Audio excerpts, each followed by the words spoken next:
Hey everyone, welcome to another episode of the Aravaipa Rides podcast. I have a special guest with us today, Dylan Turner, a podcaster in and of himself, bike packer, endurance bike and runner a little bit as well. Yeah. Welcome to the show, Thanks. Dylan. Thank you. Thank you. It's great to be here. This is an amazing setup you guys have here. Oh, very cool. Well, So cool to be at HQ. Yeah. Yeah, right in the heart of Aravaipa for sure. Yep. We got a lot going on here as always. But yeah, welcome to the show. Thanks for coming down from Flagstaff. I hope your trip wasn't too bumpy today. Oh, it was awesome, man. Very good. Yeah. For anyone who may not be too familiar with you, just let's do a little background on you first, kind of who you are, where you're from, how you got into the sport. Sure. Yeah. Dylan Turner. I am from Tucson, Arizona. I kind of grew up in southern Tucson, so an area called Cerrito and Green Valley Yep. in that area. Kind of out in the middle of nowhere. Right. Well, I was in a town for my early years, and then we kind of lived on some acreage out in the middle of nowhere. So spent a lot of time, out in the desert where everything wants to kill you. Right. So got used to that, and a lot of time like four-wheeling and jeeping and stuff, and just having a good time out in the desert. And so ended up at college in Flagstaff. Went to college for video production, actually, at Northern Arizona University, and ended up staying in Flagstaff.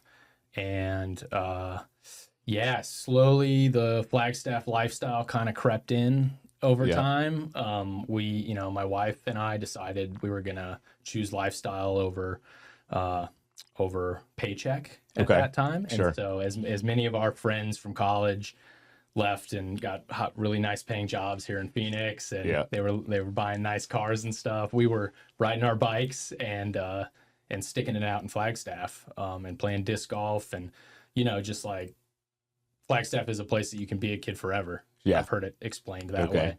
It's also poverty with a view. I've heard it explained that way. I've never heard that one, but I dig it, and it's totally it's a great visual. Yeah. So we worked some pretty low paying jobs for a while to just make it work, and the lifestyle started to creep in. So it for me it started with biking. My college friends would say, hey, let's go for a bike ride and go mountain biking, and at that time it was like a 10-mile ride was crazy and epic. Yep. You know, and it's just crazy to think that now. Right. And then it slowly, we just started doing more and more and more and more and more. And then in 2014, I kind of made like a big life change. I changed careers. I quit drinking alcohol. I kind of restarted my life at that point in time. And decided I was going to make a change. And I saw the Ride the Divide documentary about the Tour Divide bikepacking race. And I have to say that changed the trajectory. It sent me on this path of I want to do that someday. Right. And now here I am. This is 10 years later, 11 years later. And we're doing it, my wife and I she got into running, so she's done Cocodona twice. And now she's signed up again. And dude, she could barely even run around the track. She's self-proclaimed. She's talked about this on my podcast about I had to drag her down to the track to run one lap around. And now she's doing 250 miles in the gnarliest premier race in the United States, in my opinion. Cool. So both of us are we're deeply embedded in this, kind of endurance lifestyle. We now are stable in our careers, and so we have enough time to train and dedicate time now to put back into developing the community more. And I'm the co-race director of Pinions and Pines, the bikepacking race in Flagstaff, with Dana Ernst. He's my he's my mentor, really. Dana's been a big mentor in my life. And he's an absolute savage. So, and he always gets embarrassed when I talk about him on podcasts, so I have to make sure to talk about him on this one. So, that's for you, Dana. There you go, Dana. Yeah, I mean, and it's been a series of it was bikepacking really focused there for a while. It was how do I figure out this bikepacking thing? And then really my gateway drug for endurance was Arizona Endurance Series. Which is for those of you that don't know, it's an underground kind of endurance bike events that happen all over the state. Yeah. And it's kind of like loosely organized and run. And sometimes like a race director shows up and sometimes they don't. Okay. And it's just like a group ride. They're like group rides. Yeah. Yep. You know, they're very like loosely organized, but it really like kicked me off on this journey of, can I do a 60 mile bike race in a day? Yeah. And it allowed me to explore all of Arizona and realize how much was out there. And then of course the Arizona Trail is like this through line in my life, right? Of events and accomplishments and just it's been such a huge part of my life. And I think like most of the races that get organized, a lot of them are in and around or on the Arizona Trail. Yep. So both for bike packing and for running, that's been a special thing. So yeah, bike packing, you know, is kind of the love of, you know, the love I've had, that I've really honed, and I keep going back to that well. And I've gotten into ultra running a little bit. Okay. Mainly because I had to pace my wife on Cocodona.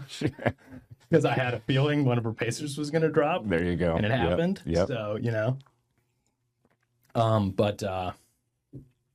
So then I kind of, because I was a runner in high school. So, So had a background. yeah, cross country runner. Yep. But it was, you know, 3 miles. 3.1 miles was like little different from 250. That seemed like the furthest thing you could ever do in your brain. Right, exactly. I was the same. Okay. I did cross country. So yeah, like 3 miles. Oh my gosh, this one's 4. Like, you know, you're looking at the guy next to you on the bus. Like, can we do 4 miles? Yeah. So I get it. I get it. Yeah, I was in like Globe, Arizona or something doing 3.1 miles. And I was like, oh, this is going up this, you know, power hiking up this hill. Like, this is the worst thing I've ever done in my life. Right. So I did have that running base. I did play soccer in high school too. So I kind of had that, you know, like longer endurance thing kind of built in. Cardio. Yeah, the cardio thing kind of built in. So that all kind of came back later in life. And I realized how much I appreciated all that. So yeah, I just finished my first, I did my first 100 running. Awesome. Which race? So I made this thing up. Oh, okay. Yeah, I just, so. Arizona Endurance Series. You just Yeah, threw a little running one into the end of the list. Yep. I like it. Yeah. Yeah, well, tell us about it. So there's a race called the Stagecoach Line 100 from Flagstaff to Tucson, and I attempted it last year. The year prior, I did the duo with my wife. So I ran the first 50 miles, and then she ran the last 50 miles. And that at that time was the furthest I'd ever run. Okay. And then I had this tickle to be like, I want to do the 100. Okay. And it was like a month after the Colorado Trail race, the bikepacking race. Yep. Which was kind of a mistake, but I was like, you know, I can do anything. I was in that zone. Yep. Invincible. Yeah, I was in invincible zone for sure. And I ended up only making like 70 miles of it. Okay. And I scratched. Yep. And then I had like this door that was open that I had unfinished business with that course. Okay. So what I decided to do this year was, and I just completed it last weekend, was I thought, well, if I'm going to do it again, if I'm really going to go for it this time, I want to make it like epic. Yeah. And I had this idea in my head that a duo, like a multi-sport thing, so like a duathlon, would be epic. Yep. So I thought, let's do it self-supported style. So carry all my own water, figure out all my own logistics, bring all my own food. And so ride my mountain bike from Flagstaff to Tucson, leave the bike, and then turn around and run it back 100 miles. Yeah. So that was the idea I had. And after planning, and really it was as difficult to plan all the logistics for the water and like the precision that I needed for the water. Right. So I had to carry extra capacity so that I could fill it up at one of the tanks, so that I could drop it like halfway, so that I have it on the way back. Sure. Right? Gotcha. Because I'm running through 100 degrees.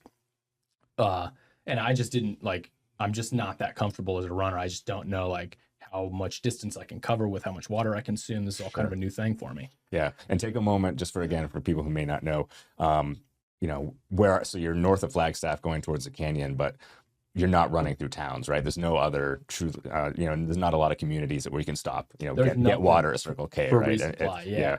So not only are you self-supported, but it's truly like there's nothing the tanks. You've got, not to say Right. nothing, but it's stark right out there. So you are truly like a master of your own supplies. Yeah, 100%. And Yeah. I mean, it's extremely remote. Yeah. I would have killed for a sub shop halfway on the way back. Sure. I was having a Italian sub craving, Yeah. and also a Denny's breakfast craving. There you go. Like really deeply into that run on the way back. But yeah, so like it was super important that, and I mean, it's like an hour and a half on a dirt road off the main road just Right. to connect with the trail. Right. So, and I had a spot tracker, and I have all the tools of like backcountry, Sure. proper backcountry extraction if you need one. Yeah, like for a certain extent. I mean, I did get chased by a bear, and I did get low level electrocution when I was going under the power lines. Okay. Yeah, I didn't know that was a thing. Another story in and of its own. We'll have to get to that. Yeah. So, but anyway, so that was my first 100. So Okay. to close the loop on this. Yeah. So yeah, I'm feeling pretty good about it. Like, I don't think I'm gonna do it again. Okay. I think I'm gonna stick to bikepacking for a while. Yeah. And I have some other goals coming up with bikepacking. Okay. Some races coming up, and Cool. But I think like gravel was like you're thinking about getting into some More and more. More and Yeah. more for sure. Yeah. We've got a couple of gravel races within our portfolio of races now. None of which are like a standalone. There's like there's the cross country, the gravel category, so you can enter one or the other. Yeah. I guess you could say we're still kind of dipping our toes in the water, trying to figure out exactly what gravel will look like for Aravaipa. But yeah, definitely looking into it more. I got my first gravel bike just last summer, so I've been riding a little bit more on it. What is it? I got a pivot, a vault. Sorry, Yeah, the I got vault. stuck on. I got stuck Yeah. on the name. Nice. Do Yeah, you the like pivot it? vault. I do. I love it. It's great. It weighs like 2 pounds. It's so much nicer than my full squish stump jumper in that sense, right? I'm not carrying all this. I'm not dragging all this weight with me. So it is really fun. I do enjoy like the speed aspect of like getting back into that kind of riding where it's not just like trying to hit the biggest rocks I can going down a trail, but just getting out there. Yeah. The parts of it that I don't like, and this is kind of where I'm trying to figure out for the races, is that you see like some of the premier gravel, it's just dirt roads, right? It's forest roads or a dirt road somewhere like that. And for me, that just is kind of boring after a while. I still crave that single track. Yeah. And so my idea, my thoughts are, how do I fit in single track within, maybe using some forest road and dirt road to connect, but not just do, a 100-mile race on a dirt road in the middle of Arizona. How can we get some real fun single track where you're doing, you need a little bit of bike handling, some twists, some turns, some hills, that kind of stuff. Yeah. And it's not just going down Forest Road 93 for 100 miles. Yeah, that's got its own special place of torture. Yeah. Like that's its own torture chamber. Absolutely. Just the grinding on gravel. Some of the RAS training that we did earlier this year was just, we would go down to it. I think there were a couple weekends back to back that John and I would go down to the Florence area and we're following different routes that we had seen online. And it was pretty much that. It was dirt, it was dirt road, forest road, and stuff like that. Yeah. And I agree. It's like after a while, you're like, oh my God, it's only cactus. That mountain hasn't moved in the distance. The lovely thing is that there's still no traffic, right? You barely see any other cars if you're on the smaller roads. Yeah. So that part's nice, and I still love that part about being on trails versus being a road biker or a road runner. Yeah. Is that you're not dealing with the cars and the traffic and the pedestrians and that kind of stuff for the most part. But yeah, it's a different kind of torture when that you just see that stretch of Jeep trail, Jeep road, rolling off into the distance. That you still have to get to there and then beyond, or turn around and come back, or whatever the case may be. Yeah. So for me, the gravel stuff is still something to kind of look at. And the two races that I have with gravel now are both within regional parks. Here in Phoenix area, so they are almost all entirely single track, which is, so it kind of does make them kind of fun. But it also, in this sense of like a Leadville, I know that's not necessarily gravel. Lifetime, that was the word I was looking at. That's the group I was looking for. So like, their gravel stuff in the sense of those type of epic races, these quite don't fit that kind of bill. But they're epic in their own sense because, I do have a 100-mile option, 25-mile laps on this spot in McDowell, or a 30-mile route in Hawes and Usury. That's 100% single track and super fun to ride. Okay. And Yeah. great on a gravel. Great on a gravel bike. Really? Great on a mountain bike too. But smooth enough that you're not going to get completely jarred off your gravel bike. Interesting. So I love that aspect, and I'd love to keep doing that as much as I can. Like I said, that's kind of where we're kind of going with our stuff. Looking out. So yeah, so I pretty much I cut my teeth basically on mountain bikes, and then I didn't get into gravel until I think I bought my first gravel bike, in 22. Okay. So I had a good friend that was like, "Here, check this bike out. You should ride it." I was always very leery of road riding. I was never a road rider. Yeah. I'm not interested in I'm interested in spending the least amount of time near someone on their cell phone in a deadly moving vehicle as possible. And so although I have a lot of the things that we do, you have to connect you do these giant events or giant courses, and you have to connect with roads. There's just no way around it sometimes, right? But gravel is the closest thing. It's the closest thing to the road riding I'm going to get to. You still get this kind of rugged off-road feel, but you can move way faster. Right. And there is this special feeling. They each have their own little special place in my heart. Yeah. Like pushing my bike for 6 hours up the side of Mount Lemmon. Yep. Or carrying it through the Grand Canyon, for example, which I haven't done yet, but it's on my bucket list. Yep. But I've pushed my bike many, many, many, many hundreds of miles. Like Colorado Trail Race was, I don't even know how many. It had to be over 100 miles. You just pushed your bike. It was unbelievable. Yeah. But then you get on a gravel bike and you're just like, right. And it's pretty cool feeling. Absolutely. And there's a couple of really cool, it's just a good way to see a lot of different stuff quickly too. Yeah. You can go out for a weekend, you can cover 200 miles. Yep. If you have some bike pack gear, you could do a touring style. Sure. I was fortunate enough to do, there's a course in Iceland called the Westfjords Way. Okay. And I was able to do that with Dana. Okay. So we flew to Iceland and we did this 500-mile no way Icelandic gravel biking adventure. Wow. And once in a lifetime opportunity. Sure. He was like, "Hey, dude, I'm going to be here for work and then I'm going to take some time to do this course. You want to fly out here and do this with me?" And I'm like, "Dude, I'm going to make this happen no matter what." Yep. And we saw just all of Iceland, basically. We went to the Westfjords, which is, Reykjavik is the biggest city, the capital city, and the majority of the population in Iceland lives in Reykjavik. Yep. And then we went to the northwest side of the island called the Westfjords. Okay. And it's an extremely remote place in an already remote island with not a lot of people. Right? Yeah. So it's right up our alleys. Yep. This is, man, going to some place where you don't see people for 2 days or whatever is amazing. The move, that's just our personal flavor. And so, really the first couple of days, the first thing is it was there was the midnight sun. So the sun was out for 24 hours. Yep. So I got, really screwed up sleep wise, didn't know what was going on. Yep. Jet lagged. Right. Sun was out for 24 hours. So I was pretty screwy there. And then the fjords, riding down these fjords, it was just you're going into the fjord and it's a fierce headwind. Okay. And you're cruising down it because the fjords just, they're like fingers. Okay. They go back in and out and in and out and in and out and in and out. And so for what felt like days, we were just headwind into the fjord and then tailwind out of the fjord. And really it was just, you could look to the left and as the crow flies, it's right over there. You just got to go over there, but it's going to take you 2 hours to get to there when you could just take a boat right over there. Right. Exactly. But so that was kind of mentally challenging on that was just the wind, right? Yeah.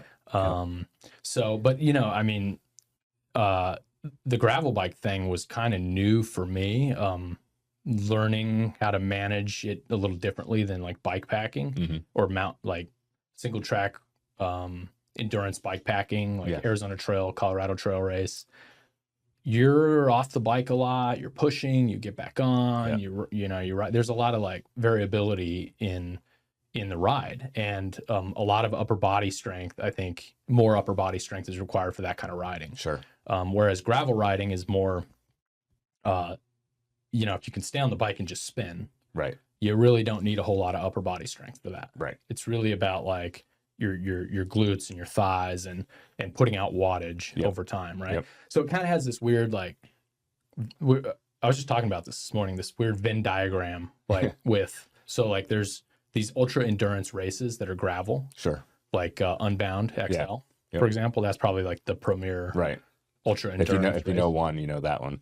Yeah. Yeah. That's like the most popular for sure. It's like this middle zone of like popular gravel and road riding on one side and like gritty ultra endurance sports on the other side. And there's like this middle zone where races like that are starting to pop up and become popular. Yeah. And I think they're more accessible. Sure. Than like ultra bike packing stuff it's got a large barrier for entry. Right. A lot more equipment. Yeah. A lot more, I would imagine, I mean, just a lot more, the mental part of it. And I don't mean the mental gravitas, but like the knowledge. I guess it's knowledge, right? You have to know a lot more. I mean, we talked a second ago, you know, safety, you know, camping in general, navigation. So yeah, there's a whole lot more to go. It's not just ride a bike for, you know, 500 miles and bring a tent. It's right. a little more complicated. Right. Well, and like the financials on it, sure. just to get yourself set up with a bike packing setup. Sure. Can get really expensive if you like buy all the, I mean, you can do it kind of like ghetto. There's like ghetto ways of doing it, sure. like cheap, like you can just have like an emergency bivvy that's $70 or whatever, but you're really, this is risky on that kind of stuff, right? But if you go with the full lot and you buy a bike, it's whatever, $4,000 for a bike. Sure. For like a decent mountain bike, it would cost you like $4,000. Then you got to have the tent. Then you got to have the sleeping quilt. Yeah. Then you have to have, you know, maybe cooking gear if you bring cooking gear. There's a lot to do. And then the navigation, which is like $800 for the computer. Yeah. So there is a barrier for entry. And like I started with the crappiest, cheapest stuff back in 2014. Yeah. And just every year just slowly built like just bought a used piece of gear on eBay. Yep. And upgraded my mountain bike and moved, you know, and just slowly like learned and got better and replaced equipment and built on the success of the previous year, you know? And now I have like all the lightest stuff, which is cool. And I've also like simplified my kit down to really only what you need. Okay. Like you really realize what you really need and what you don't need because you're having to carry it like 400 miles. Yeah. Yeah. Yeah. I think of that. I've seen the movie Wild. I think of that scene where like the experienced camper comes out and I think he's one of the trail angels actually comes out and looks at her pack and just starts like, you know, you don't need that. You don't need this, you know, you don't taking all the stuff that she's just carrying in that backpack, you know, as she's doing this hike. Similar, right? You know, like somebody could just read the manual or read something online that says, you know, this is what you need. So they just go out and buy it all.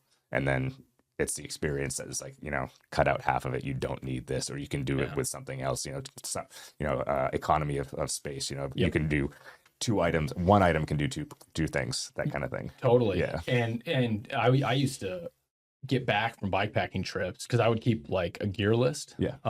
I used lighterpack.com just to keep everything organized. And it's kind of how I start a trip, as I say, here's everything that I need or think I'm going to need. Yeah. And when I would come back, as I was taking stuff out, I would remove the items that I didn't use. Sure.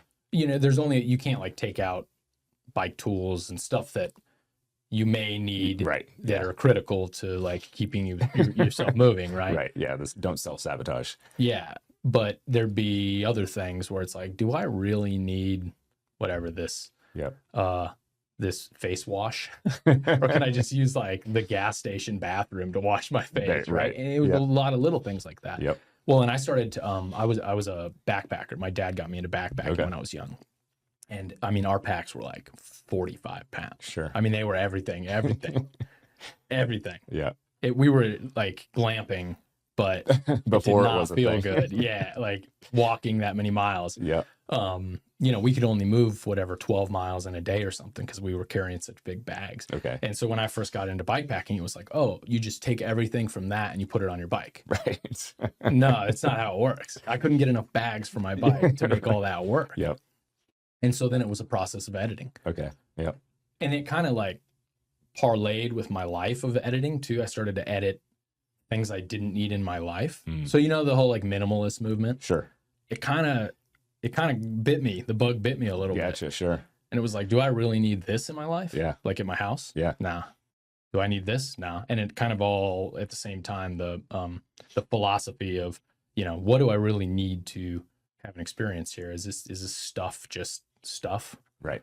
Very cool. And that was also kind of like, I guess, like a rejection of consumerism society too. Okay. Which, that's a whole nother podcast. Yeah. We won't get into that, but it really like, yeah.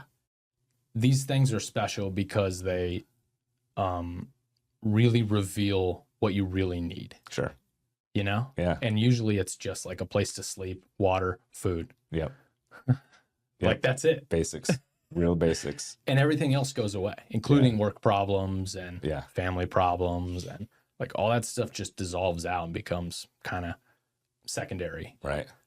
Which is like that's a magic. That's the magic of endurance in general, Sure. In my opinion. Yep. So, yeah. So right across Arizona, that was so I did the Iceland trip. Yep. And that I would say was my first big bike packing trip on a gravel bike. I had too much stuff on there. Yeah. And it was not very aerodynamic. Okay. Which I learned halfway in. The winds. Especially with the wind. Yep. Yeah. And so I made some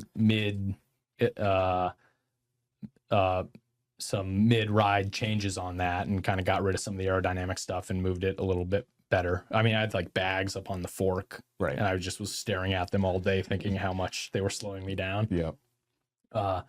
And then, I don't think I really did a big gravel race until I did Verde Valley Randonnée. Okay. So that one is the brainchild of Dana. Okay. I'm not familiar with it. Yeah, so listeners should check it out. It's a fantastic tour of Northern Arizona. Okay. By Say gravel the name bike. again, Verde Valley. It's called the Verde Valley Randonnée. Randonnée. Okay. Yep. And that's like Randonnée is like a French. I think it's a French word for like a big bike tour. Oh, okay. And there's a whole like subculture of people who go and do randonnées. Gotcha. I had never learned about it before. Yeah, I heard you say it right. I just wasn't sure because I didn't know the word. Never heard it. So okay. Yeah.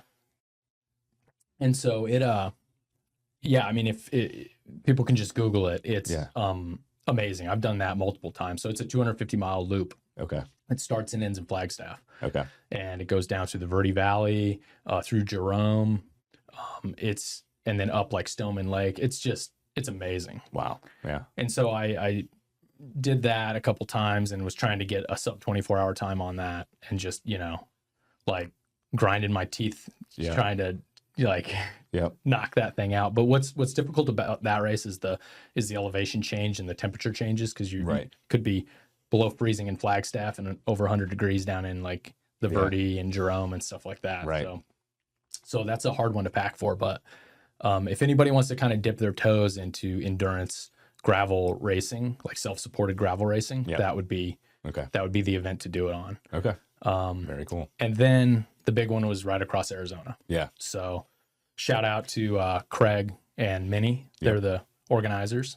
It's an epic route. Oh, I like I said, I was training for it myself this year. So John and I put a lot of hours into just the maps and, figuring out, and we were, so you were an ITT, just so that I think everyone knows, and you went about a week before the Grand Depart? Yeah. Is that it? Yeah, it was 1 week prior. It was May 1st. Okay. Yeah, and the only reason I did that was because I couldn't do the time off work, because it starts on a Monday, the Grand Depart. Right. So I decided to do it on like a Thursday, so I only needed to take a couple days off of work. There you go. Yeah. Okay. Yeah. Yeah. So, I agree, in the training and the prep for our own, and we were going to do, we weren't going on the Grand Depart either. Same thing, work and just other stuff. So our schedule was, I think, 2 weeks later than the Grand. We were going to do it. And I keep saying we're. I don't. You probably don't know. I'm sure the listeners are tired of me talking about it. I had an accident the weekend. In fact, we were in Flagstaff. The weekend that you were going through was on the 2nd. I think it was Saturday, doing some training up there, and we knew that you were coming through. So we were actually trying to hope to link up with you for a little bit and do a no few way. miles, because the training we were doing out by Lake Mary was actually, some of it was on the actual route. Okay. We didn't hook up. It wasn't in the cards. But I also had an accident that same day. Separated a joint in my shoulder, so I actually haven't been doing a whole lot since that piece. You crashed on the bike? On the bike, yeah. Dang. So that's why I keep saying we're. He and I were doing this, or he and I were doing that, because he made it. He went out as scheduled, and he did the whole thing on his own. Right. But I missed it, unfortunately, this year. So anyway, yeah. Well, podcast isn't about me. We'll get back to your story in a second. That was fortunate for me on the ITT on the timing. It was unplanned because there was death mud. Yes. For the Grand Depart. Yeah. And it was show-stopping killed death everybody. mud. Yeah, out of Baghdad. Yep. Like no one could, and they all had to reroute. But I think John. Yeah. John's his name? Yep. Yeah. John had to reroute also. He rerouted a little bit, but he missed a lot of it too. I think a lot of it had dried up because it had been 2 weeks since there was rains. Right. He did reroute a short bit of it, but when he went through, a lot of it was dry enough that he could make it through as planned. Yeah. As it was planned. So. But hot. 2 weeks later, it was starting to get hot. Yeah, first couple of days, I know you had it too, but the first couple of days I know was I think triple digits for him before he got up into the mountains a little bit. So. Oh man, I cooked. Did you? Oh, I roasted alive. I had to ration water. Yeah. There was that alleged water cattle tank at mile 80. Yep. And I was really running low. I think I carried like 6 liters of water too. Wow. Yeah. I'm a sweater. Okay. I've said this ad nauseum on my podcast too. Yeah. So, sorry. But I sweat and I lose a lot of sodium and it leads to cramping. Yeah. And I'm trying to get this figured out. I'm actually going to take a sweat test. Okay. Next week to try and figure out Gotcha. how much sodium I'm actually losing. Sure. So apparently the human body can lose between 200 milligrams and 2,000 milligrams of sodium per liter of water. Okay. Okay. So one element packet, are you familiar with element? Sure. One element packet is 1,000 milligrams of sodium. Yep. Okay. So hypothetically, if I'm like on the high side of that, let's say I'm like losing 1,500 or something per liter of water. Yeah. Right. That means, I'm doing an 8-hour stretch and I'm drinking 5 liters of water. I Yeah. should be supplementing with like 5 or 6 of those elements Yeah. in order to put that salt back Just to in. put it back. Yeah. And I'm definitely not doing that. Okay. Right. So the idea here is get the sweat test, which consists of like a band that they put on your arm and it stimulates your stimulates your glands, and then they somehow measure. But Okay. you don't have to be actively sweating or anything like that. I don't know. We'll see. I'm gonna go run outside for 20 minutes and they Yeah. come and scrape something Yeah, off your arm. right. That's the Tucson, Arizona sweat test. Yeah. Yeah. So we'll see how that goes. But because I kind of had this epiphany. Like I've been doing this many years, and I don't know why I didn't know about this until this point, or someone didn't tell me. Like, hey, you cramp a lot. You should probably think about this. Yeah. But whatever. That's how this sport is it's individualized. It's very individualized. A lot of sharing, but a lot of individual too. Yeah. It definitely has to be the right moment to open up and share, I guess. And you just have to try stuff. Yeah. And you have to try. You can't just like take something and go out on a afternoon run or ride and be like, yeah, it's going to work. Right. Because when you're in the pain cave 3 days in or whatever, and you got GI issues, and it's all about the self test, the sweat test, self test. Because you can't just read the package and say this is going to work, or I like berry versus lemon lime, or I want caffeine and not like you can't just pull that one package and say this is my savior, because you get out on the trail, out in the field. And it doesn't, for whatever reason, your body doesn't work to it. You find out you don't like berry. Shoot, I should have got the lemon lime. Berry gives me heartburn. I'm sick of berry after 3 hours. Yeah. So it is. It's all about like, okay, I found this. I'm going to go ride, for 5 hours with it. And if it doesn't work, okay, we take that one off and we pull the next one. Yep. But people love doing it. Like, especially on social media. Like people get so like dogmatic about it seems like it's a natural inclination to be like, this worked for me, it's gonna work for you. and then with all kinds of stuff, with like ketones and carnivore diet was that for a while. And I mean, I got hooked on like the keto thing for a little while, but I was never like proselytizing these things to other people, because I realized at a certain point in time, like, it's not the same, dude. Right. Everybody's completely different. Yep. And my curse is cramping Gotcha. Yeah. on the bike, not Yeah. running, which Really? which is weird. It's just on the bike. It's like hamstrings and quads Huh. on Okay. the bike. So I got back to ride across Arizona. Yeah. So I rationed water. I got deep into this dehydration backlog, basically. So Okay. I was way behind on where I should have been. I got to that water tank. It was a legit water tank, but I just wasn't sure. Like, you never know on those things, right? One thing Sure. I've learned is, like, there's no guarantee. Yeah. Even in like organized races, sometimes things happen. Of course. I've heard stories of local people stealing water or whatever, and then you get there and there's no water. Yeah. So you always have a backup plan, or you always kind of, Yep. plan for plan B and C and D. Yeah. And so I got there and I got enough water in me, but I was already behind. And then climbing up into Baghdad, Yeah. I was cramping. I was having to get off on the side of the road. I was like, straightening my legs out, because they were just like, my muscles were just doing this. Yeah. Yeah. There were people pulling off on the side of the road, like mine workers from check Baghdad, you. and they were like, "Are you okay, dude?" Like, Goodness. I'm good. Just give me a minute. Right. Give me a minute. Right. They're like, "Okay." Don't see that every day. Right. They had like the big flag. There's like the mine flags are in the back of these trucks. Sure. 'Cause Baghdad is just like a mining It's just town. it's a mining town. Yeah. Which, by the way, the bashes in Baghdad was a whole experience on its own. Oh, really? Yeah, the resupply in Baghdad, it Yep. was like very unique place. Let's put it that way. Did you stand out from the Oh rate yeah, that- oh yeah, with my spandex. Right. Oh yeah. Yeah, they don't see too much, your kind around here.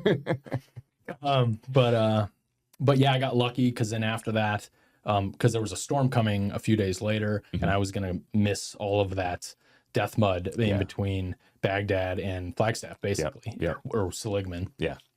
And I did catch the weather, but it was on the back end of Ride Across Arizona. Okay. So 105 degrees, 110 degrees coming in. Yeah.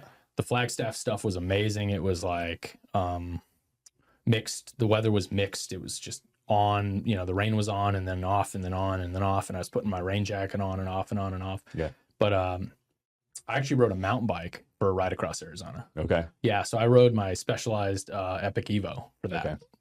But I kind of had it in like gravel bike mode, Sure. which is a tail fin rack. Okay. Yep. And I had Continental Race King 2.2s. Okay. So I had like a very fast rolling tire, Yeah. which is a popular tire on Tour Divide. Okay. Basically, that setup is like a Tour Divide setup, Gotcha. tail fin, and either Vittori Mescals or Continental Race Kings. Okay. Kind of the most popular tires. They're fast rolling, but they are also wide enough. And yeah, I just decided, like, I'm not trying to race this thing. I'm not trying to kill myself.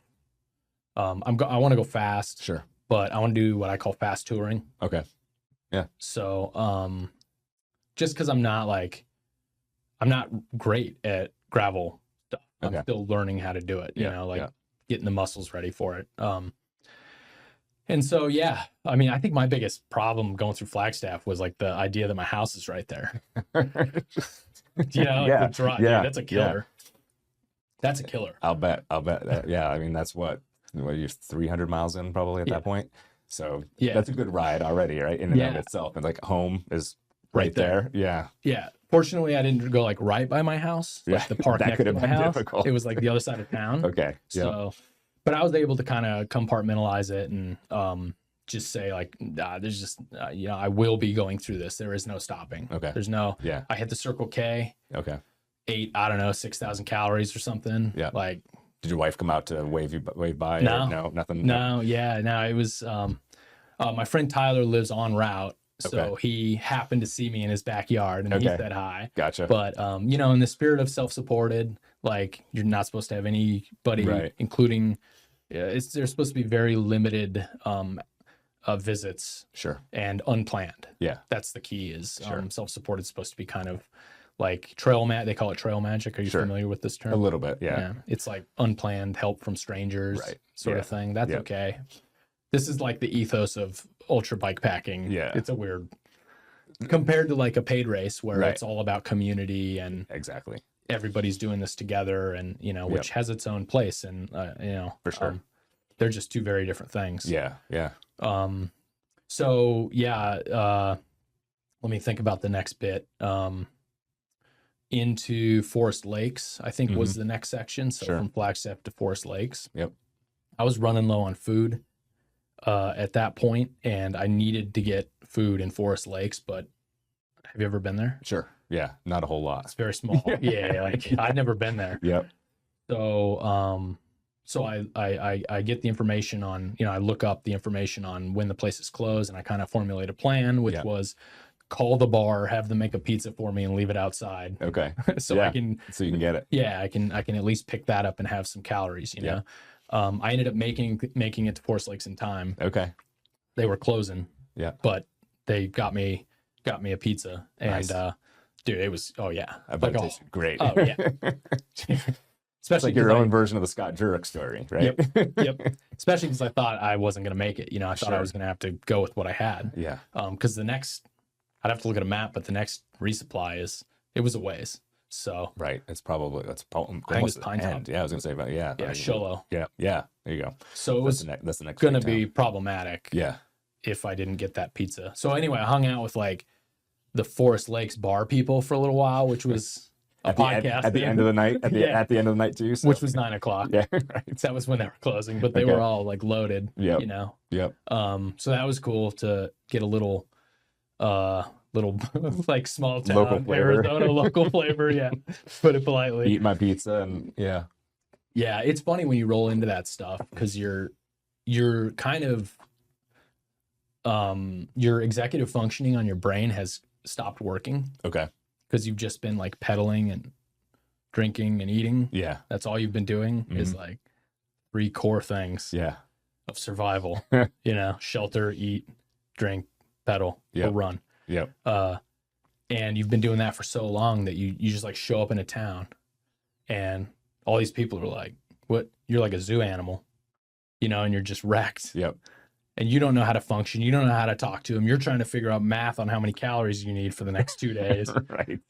That's what's important to you, right? Yeah. There's different degrees of what you need, and you're not in the best state of mind to do any of them. No, literally the blood has left the your frontal cortex. Yep. And it's gone to your muscles. Right. So you're like, you have a lesser functioning ability to do math. Yeah. Right. So good thing there's calculators on your phone now when you're trying to calculate your calories. But so yeah, then let's see. Let me think about the end now.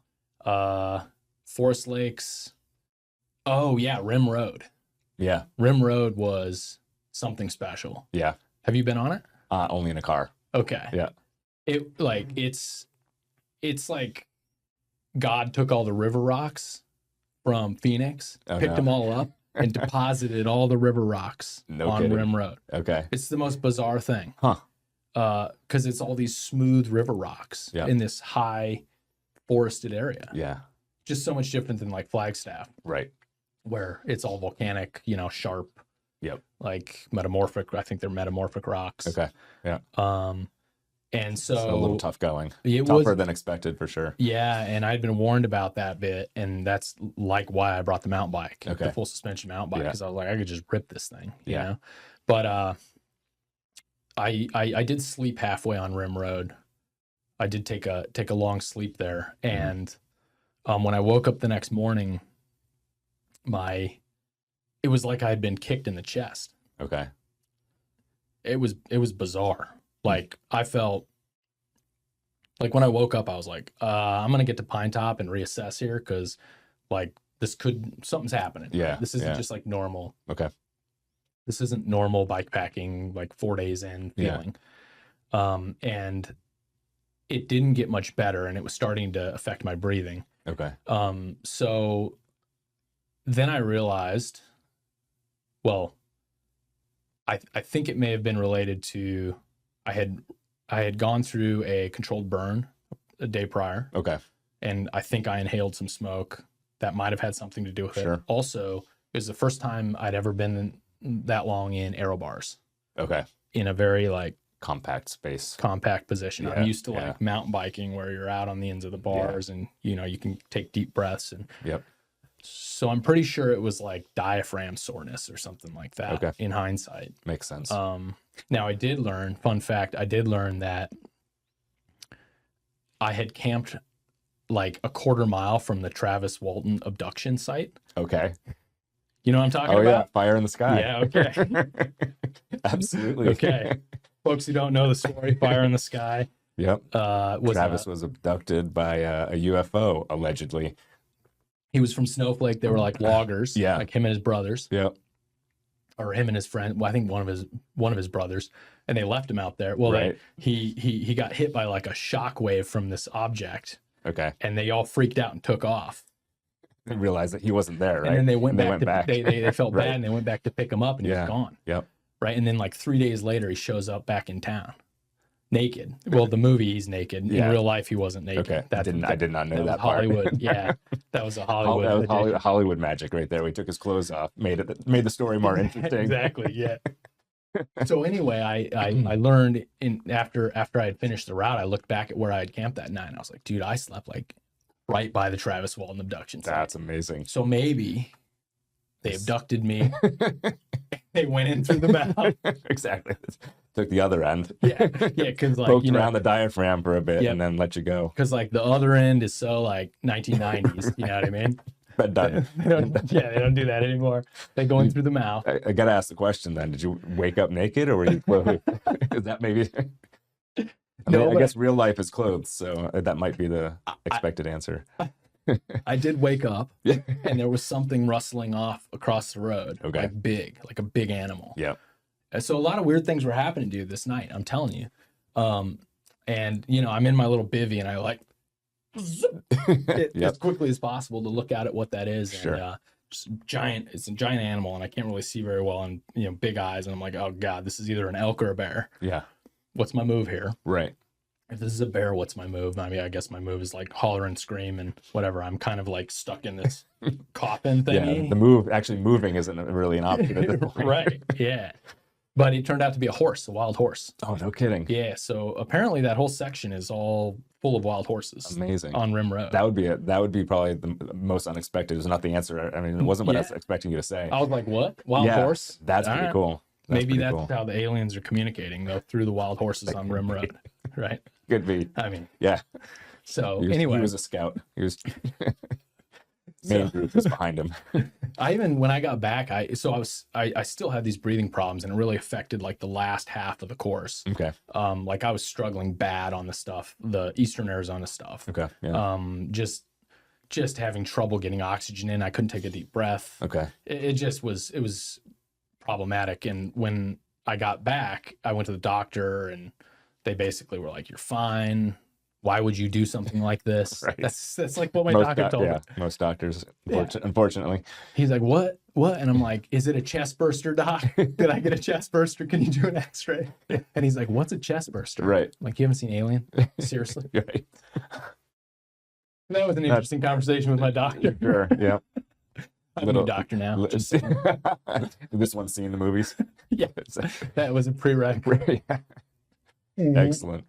Yeah, I was like, I have to interview my doctor to make sure they've seen early sci-fi horror movies, right, before we can have a conversation. Right. Then it goes into the endurance sports. Mm-hmm. This is what I do. Are you okay with that? Because I'm going to do it. And if you're not okay, I'm just moving down the road to the next office. Yeah. No. On a more serious note, I did have that conversation with the doctor. Yeah. So, look, this is what I do. The alternative was a life of addiction and alcohol and like filling this void this other way that is probably way less healthy. Sure.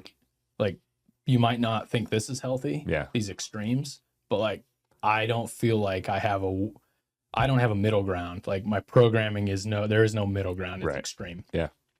It's either lay on the couch and watch Netflix and like shovel ice cream into my mouth or go and run, 100 miles and bike 100 miles because I think it's possible. Right. And I do both of those things now, and there's no like middle ground Dylan, Bike 50 miles, only eat half a thing ice cream. Yeah.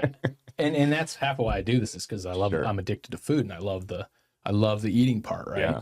Yeah. That has to be kind of like somewhat managed. Okay. Because unfortunately endurance sports give you like a free pass to eat whatever you want as much as you want. For sure. Yeah. And I've thought a lot about like how unhealthy it probably is, like the binging that is an acceptable part of endurance anything, right? Yeah. Is binging, and it's okay because you're burning it off, right? I don't know. We'll see in the long run. I mean, I do like the sugar, a lot of sugar. Do you? Yeah, a lot of sugar. Not great for you. No, but is it not great if you're burning it off? Right. You know? It's a good question. So, but there's not really a lot of science out there. Right. Yeah, I agree, and it's certainly something that doesn't get talked about a lot. The eating part does, right? I mean, people talk about ultra marathons, and I don't know if they do the same in the bike packing world, but ultra marathons are just a buffet with some running in between. Yeah. Or an endless buffet with running in between, something like that. Yeah. Because that's what it is. I mean, you run 8 miles and then you just sit there and you eat everything that's on that table when you get to it, and then you go run 10 more miles and you just do the same, and it's repeat for 100 miles. I don't know if anyone's ever broached, and I don't think I've heard the conversation anywhere, another podcast, a magazine article, anything about the healthiness of just the act, not just the food, right? We're scarfing down M&Ms and Oreos and whatever else is on that table in front of us, or ice cream when you get home. But I don't think I've never heard it anyway. So it'd be interesting to look into it a little more and see. Yeah. And then, like you said, maybe the science just isn't there yet, because the sport's certainly not new. I mean, ultra running and bike packing have been around for years, but they're not like as old as running and biking are themselves. Right. So maybe there's just not enough people who have looked into it, and science isn't like looking at the niche sports so much as they are like they get paid by doing big studies. Yeah. So maybe they're not looking at this tiny little fraction of America or the world that's saying, like, I want to go do this crazy stuff, but it's maybe not the best thing to do as well.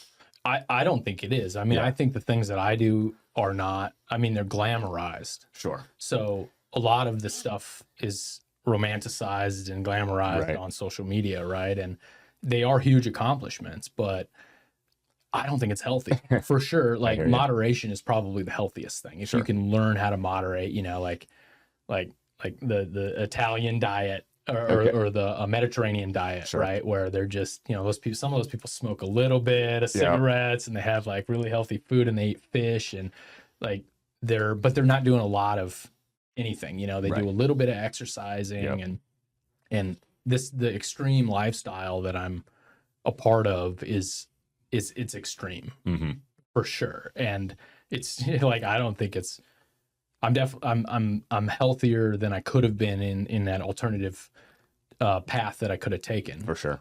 Like, and I'm making better decisions. At least I'm not driven by a substance, but I'm still satisfying an addiction just in a different way. Sure. So it's interesting. And I self-reflect about this a lot. Is this healthy? It's also, and this is something I don't think people talk about enough in endurance sports, is the effect it has on relationships. Oh yeah. And how it will destroy relationships. Sure. Because it's a very selfish act. Endurance, anything is selfish. Yep. And you have to dedicate so much time. The longer of a distance you want to go, the more time you have to dedicate in training. Right. And the more time you're not spending, like, you might be avoiding things in your life. Sure. That you should be dealing with. Yep. Right. And I know people, and there's been some personal experience where you have to make sure that it's that you're watching out for that, because it could lead down a bad road, because it is an addiction.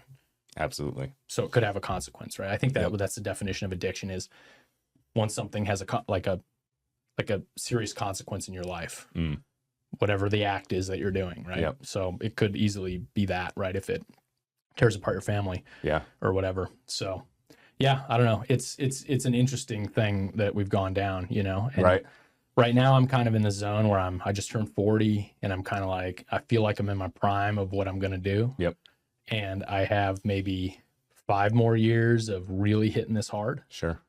And then after that, I'm probably going to start to have to slow down. Okay. And that was part of the podcast, was like, I needed to create an exit strategy for myself. Okay. Is that the solo one you did, one of the more recent ones you're talking about? Yeah. So, I haven't made it all the way through that one yet. I'm probably, I'm not sure the time wise, but I'm probably about like halfway. Yeah. So I don't remember you mentioning that piece. Yeah. Talk about it a little bit. Yeah. So have you started to create that, or is it just something in the back of your mind? Like, I need to start thinking. Well, so the Endurance Studio. Yeah. The Endurance Studio is the podcast, but it's also, you're talking the whole thing. Yeah, not just it's kind of the whole content. I thought you were talking about a specific episode. No worries. Yeah, I'm talking about in general. Like, I created the concept of that podcast so that when I decide to kind of like, when I age out of being able to do endurance sports, I can still be involved in the community a little bit, right? For sure. In one way or the other. And maybe I'll have more time to be able to travel more and because I still want to like be involved in races and talk to people. And because the one thing we haven't seen is we have not seen these high-end endurance athletes get old. Right. We haven't seen what happens when they transition out, and they've redlined for so long and been very successful, and they've built a life around this one thing. Mm-hmm. How do they deal with it when they can't do it anymore? Right. So the choices are like UFC fighters are kind of an equivalent. UFC fighters they're like putting their heart and soul into this thing, and they make their careers out of this, and then one day it's over. Yeah. So what do? They either get into coaching, or they find themselves in the bottom of a bottle and they can't handle not having that stimulation that they've had for so many years. Yep. Or they have, I mean, I'm sure a lot of those are going to have like medical issues and stuff. So in the endurance world, like, what's going to happen with all these people? Yeah. Coaching would be a good outlet, right? Podcasting is a good outlet. Sure. Also in endurance, you can get involved by supporting the races. So for sure, course marking, volunteering, stuff like race that. Race directing. Yeah. You can stay involved. And I think like the particular type of personality it takes to compete at that high level and be that dedicated, you can't just turn the well off. Right. You see, I mean, you mentioned fighters, but I think all professional sports in that sense, right? Yeah. Once they hit that, kind of 40-ish, might be a little bit different for the sport. They can't just turn it off. I mean, and this is, again, talking like the elites of every sport, right? Maybe they get into commentating. That's an outlet for them, which I guess would be the podcast equivalent to that sport. Maybe they go into the coaching, or they're on the field in another sense, or maybe in the front office of the thing, wanting to reconnect or wanting to stay connected. Very few, I think, get out entirely and just have a second career type of thing, or do something that's completely not sport related. But I think I agree. It's like you see that they can't turn, and they fully admit it too. I think a lot of them, when they get interviewed on ESPN or whatever, it's like, I don't want to leave the sport. I don't know what I would do without it. I've been playing baseball since I was 5 or something like that. I can't just turn it off and go walk away and do something else. And I think our sport is different in the fact that we had, like I said, biking has been around forever. People have been biking, mountain biking a little bit less time, obviously. And then the whole bike packing thing is probably, much shorter time frame. The elites of the world in this sport, there hasn't been that much time to age, excuse me. And so the ones who we do look back on, who might be like in their 60s now, they weren't considered the elites. They were just that amazing guy that you heard these stories of, these epic rides across, Colorado or California or Arizona. They weren't necessarily participating in anything organized or even loosely organized, like an AES event. They just went. They said, I'm going to go from here to here, right? And then they're going to do it, and they replicated that, multiple times over, their lifetime. So you just heard about this guy, this legend, Bob, this amazing guy who's like, he did the AZT, he did the Colorado Trail, he did this, he did that, and he was just this amazing. But they also had a real life too. They had a career of their own, probably a family. They could, possibly, we talked about the dangers there, but they had other things going on. They weren't biking oriented, they weren't sponsored, they weren't all that stuff.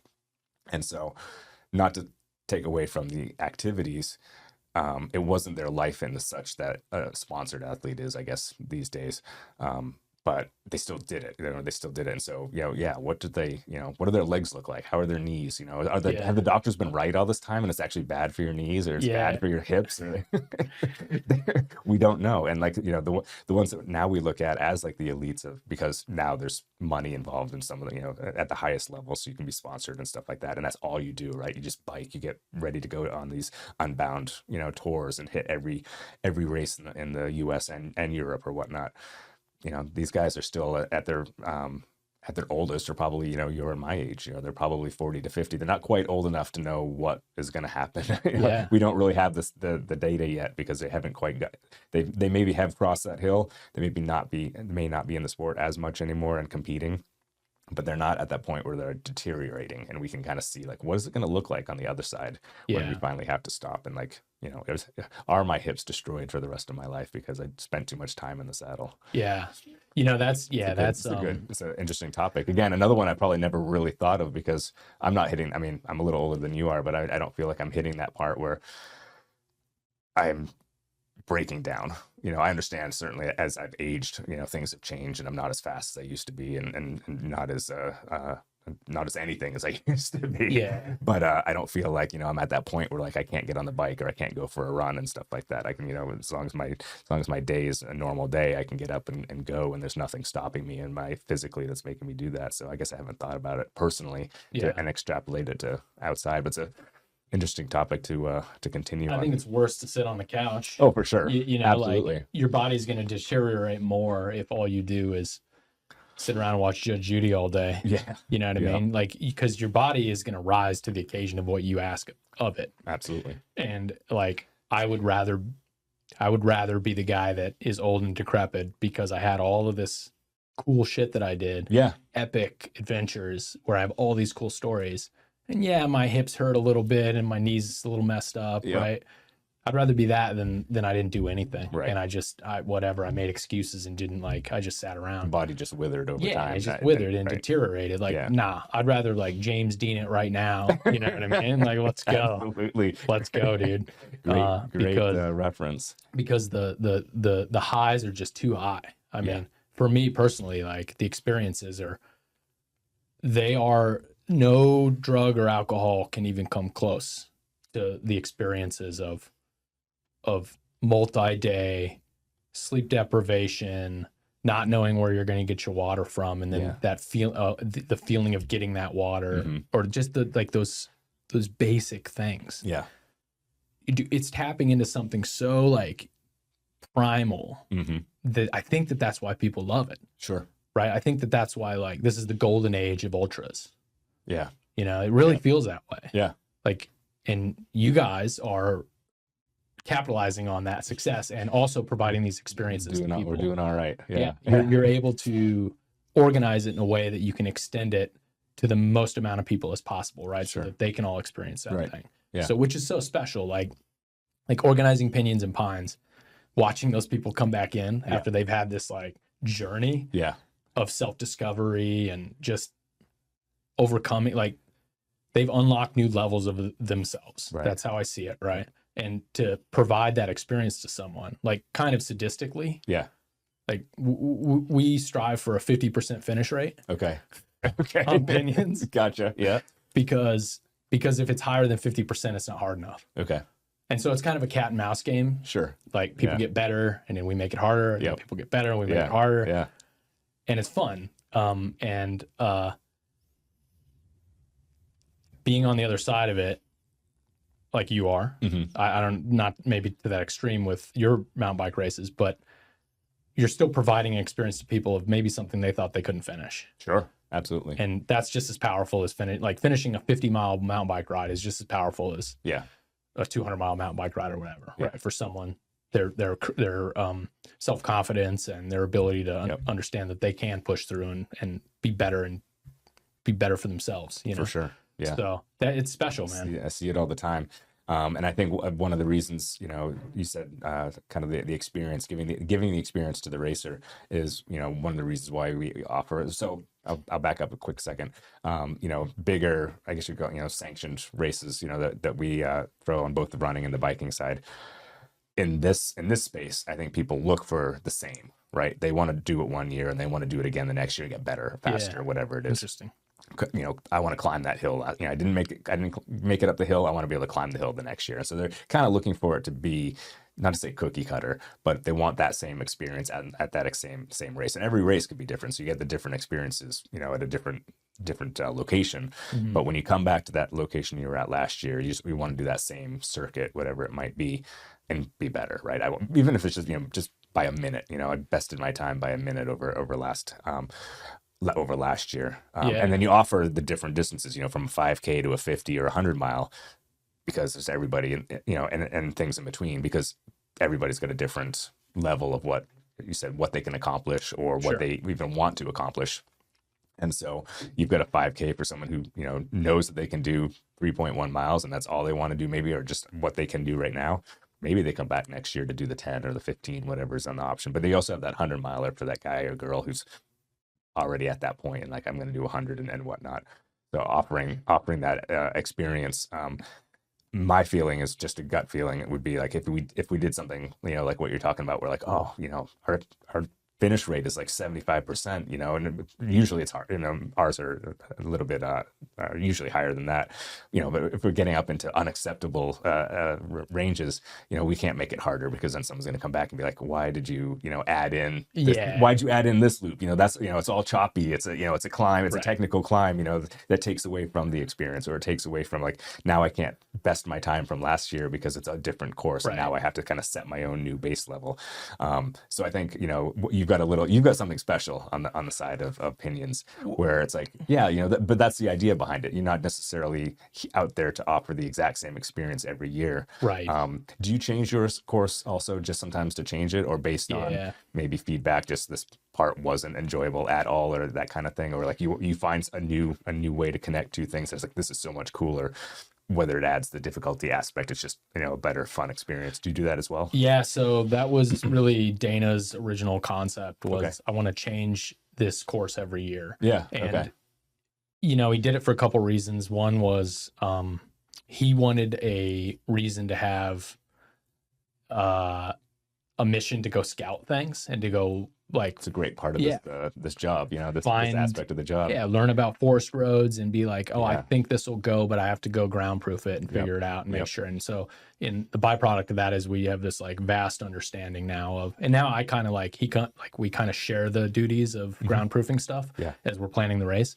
So that was one reason. The other reason was like the opposite of what you're saying, which is we wanted it so people couldn't get good at it. Okay. Yeah. And we have to be like realistic here. We're talking like a paid race is there's certain levels of expectations you have when you pay for a race. You're paying for an experience, absolutely, a particular type of experience. And like a certain level of like, you can know there are going to be aid stations, they're going to be stocked, and you got it. Like, so we're going to take care of you. Yeah, you're not going to be just thrown out there to fend for yourself for 20 or 100 miles. Yeah, and that's what like ultra bike packing for the most part is like, we're going to give you a course, but you're in every race. The other thing too is there's no like central organizing body of it. There's no like for ultra bike packing. It's each race director just kind of making up their own rules. And so some of them are very comprehensive and they provide you tons of information. Like I did this race called Escape LA in LA, and it starts and ends in Santa Monica. Interesting. One of the best experiences I've had bike packing. I had a great time on it. It was just really fun and really unexpected. Greg Dunham is his name. Okay. So shout out Greg. He's also a filmmaker and he produces like bikepacking films. Oh, interesting. He's really talented. It's really good stuff. Very cool. But he put this course together, and I had this preconceived notion of what I thought LA was going to be, and it was completely different. It was forest roads for days. All the forest roads are closed. No kidding. No side by sides on them. Like, just you could ride and there was no people. You would get out of these huge, metropolis pockets of different towns around LA, and you'd climb up into the hills and there'd be nobody for like a day. Wow. You wouldn't see anybody. And then you drop back down, resupply, and continue on. It was just fantastic experience. But to our original point, when he put out the course, he did a lot more than most race directors do for these sort of events, where he did like a pre-race meeting, which was kind of unheard of in this sport. Like, you're kind of like, here's the course. Yeah. do your own research. Go. Yeah. The most I'll do is like the grand depart, we'll get together and I'll I'll send you off. Yep. Yeah, exactly. At the end. Exactly. But Yeah. he kind of started to evolve it a little bit, right? Okay. So he put a lot into it. He had flyers printed, and he really made it like special, and it started to cross over into an organized event Okay. realm. But he put historical information on the route, so Cool. you could go to the MASH filming Oh, wow, yeah. site. Okay. He went by the Nike missile silos, which Okay. were like Soviet era radar silos Okay. that were looking for nuclear missiles that were being shot from Russia into the U.S. Oh, wow. potentially. Sure. So he put all this stuff on that made the experience really cool. And Yeah. I kind of realized in that moment, like, man, this is cool. Like, it's kind of cool to not be like a crotchety old man that's just like, Yeah. you guys figure it out, Right. Yeah. or else Yeah. nobody's coming to get you. So I'm kind of mixed on it. Okay. I'm mixed on that idea. The other thing too about this is you don't want to be sending people out on something that they're going to get themselves into trouble. Right. Because there really isn't any like support crew or anything So like you don't that. want to send them in harm's Right. way. You right? want to manage their expectations so that Sure. they know what they're getting themselves into, right? Yep. Whatever that means, manage expectations is up to the race director, right? Yeah. Yeah. So there's two ways to approach that. The first way is you put a map out and you say, you guys got to do your own research on water. Okay. And the other way is here's 10 confirmed water locations Yeah. that we've gone out and we've scouted and we know are good. Yep. So you know that you won't be in trouble if you get to that point, right? Yep. And then the other way is, you put every little thing on there and you're kind of very extreme on how you're organizing it, which would be more like a paid race sort of situation, right? Yep. So Yep. anyway, there is a race coming up called a Fierce Green Ride, a new gravel event. Okay. That Here? I'm going to Arizona? be. Yep, it's in Okay. Eastern Arizona. Okay. So it starts and ends in Pine Top. Okay. Have you ever ridden that section of Arizona? Well, yeah, I've done a tour of the White Mountains a couple of times. Okay. I did both the gravel and the cross country course. So in that area, yeah. Okay. For sure. They're amazing, right? Oh yeah, it's endless almost. I mean, you can almost say that with legitimacy, like that. There's endless amounts of forest road out there. Yeah, and so I think this is the first year this event's going on. Okay. It's a guy named Forrest Redarian. I think that's how you say his last name. Okay. He lives on the south rim of the Grand Canyon. Nice. And he's very involved in bikepacking community and route building and race directing and stuff like this. And so I think this is the first year he's putting on this event. So it looks really cool. I know there's some open slots on it. Last Okay. time I saw, I think maybe 50 people had registered. Okay.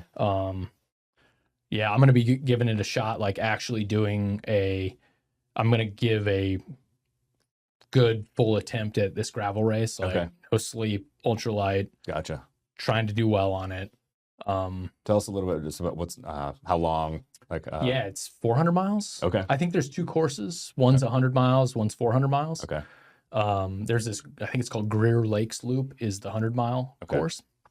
And then El Lupus Lobo is the course name.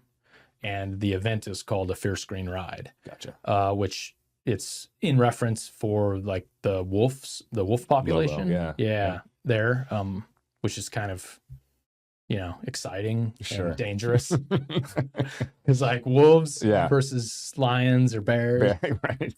Wolves are a lot scarier. They want to eat you. Yeah, they will.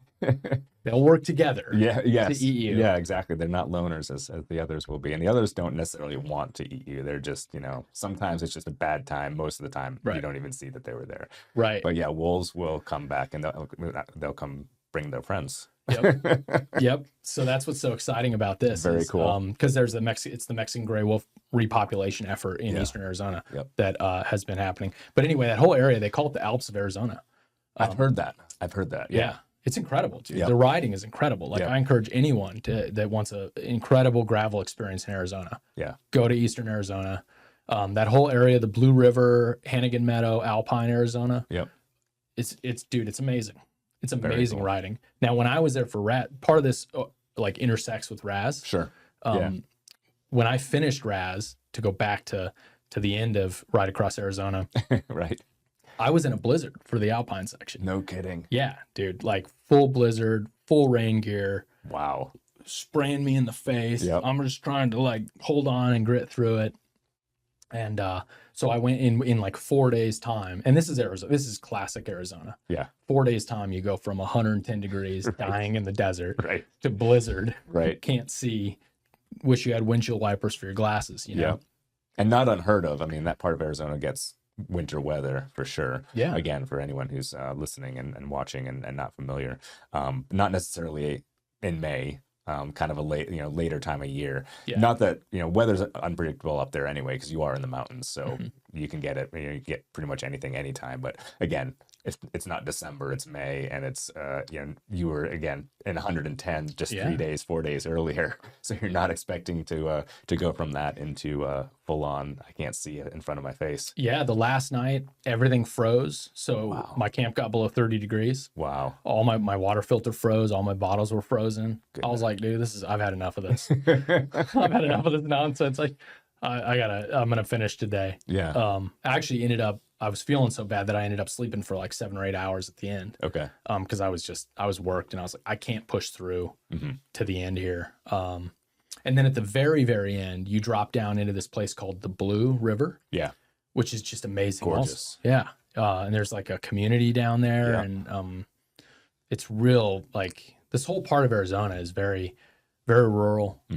Very like west, like not Wild West, but it's Western. You're out, just you and the animals. Yep. A lot of still a lot of ranch history, and economy, right? Ranch economy basically out there. That's basically all of Arizona except for Phoenix, Tucson, and Flagstaff. True. Yeah, I mean, and that's what I love about the state. It's very like it gets very Western very quick. You get out of the cities, and it's like, oh boy, I better mind my P's and Q's around here, right? I'm not driving the right pickup truck for this street.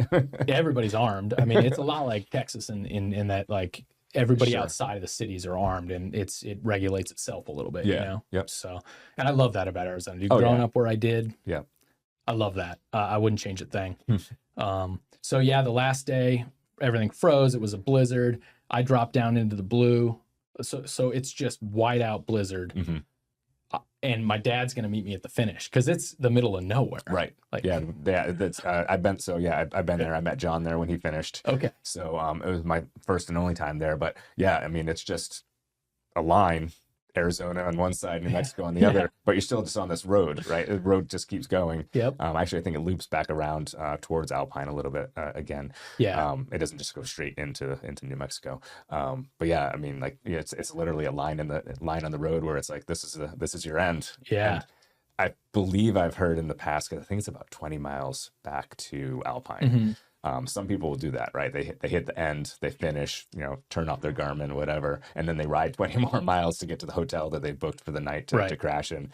Some people get picked up, some people get met. It's, a little bit more of like the traditional finish, I guess you could say, where, it's a hard end and you get in the car and then you go ride to the hotel and get a burger somewhere to do that. So I don't want to stomp all over your story. Oh, no. Yeah. But so to set the picture again, like it's just like a dirt road and dirt road keeps going, but your race is over right here. And it is, and it's a really remote but really cool little corner of Arizona that I don't think anybody, unless you really spend any time up there, would even know exists. Yeah, it's pretty cool. So worth it. Yeah. To check it out. So yeah, I come out of this blizzard and you start to drop down towards the Blue River. Yeah. And my dad was parked like halfway down that descent, and because he'd just been like waiting around, he couldn't get cell service. He didn't know when I'm coming or whatever. He had no idea. He'd been waiting for like a day and a half for me, and I got my full rain gear on still. Okay. And he's like looking at me like, what are you wearing all that rain gear for? Right. I'm like, dude, there's a blizzard like right there.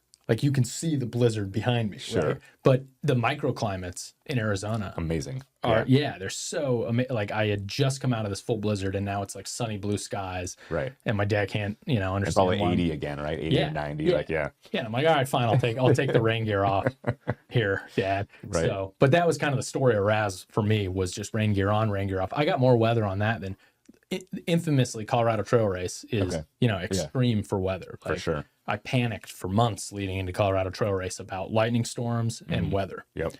And I got rained on once. No kidding. On CTR. Wow. Okay. Mic drop. It was a mic drop. Like I'm not going back probably to do it again. I'll never say never, but right. And then I go and do RAS, and it's like I get hammered, and it's hot, and then it's cold, and then it's freezing, and then it's like, and that's probably the hardest. That's like the weather, it wears on you over time, you know, just like the hot and then the cold, and oh man, and then on top of all the miles and everything. But yeah, it was good. I don't know if I would have changed anything if I were to do it again. I know for this event coming up, the Fierce Green Ride, I am going to ride a gravel bike. Okay. I'm going to ride, I have a Revel Rover. That's a pretty good bike with 50 centimeter tires. Okay. So big, like the fattest tires I can put on it. Yeah. I did get one of those Redshift suspension stems. I heard they're game changers. Yeah. Yeah. Dude, like for washboards. Yeah. Because washboards are like my kryptonite on gravel bikes. Yeah. They just you get lost in it and you can't find your way back out. Yeah, exactly. You're just like vibrating, off the road. Yep. So, I mean, for the big bumps it doesn't really do anything for large bumps, but the small bump resistance is pretty incredible. Very cool on the Redshift. So it was worth the money. I haven't done an endurance event on it. I am deciding to put the aero bars on that back on.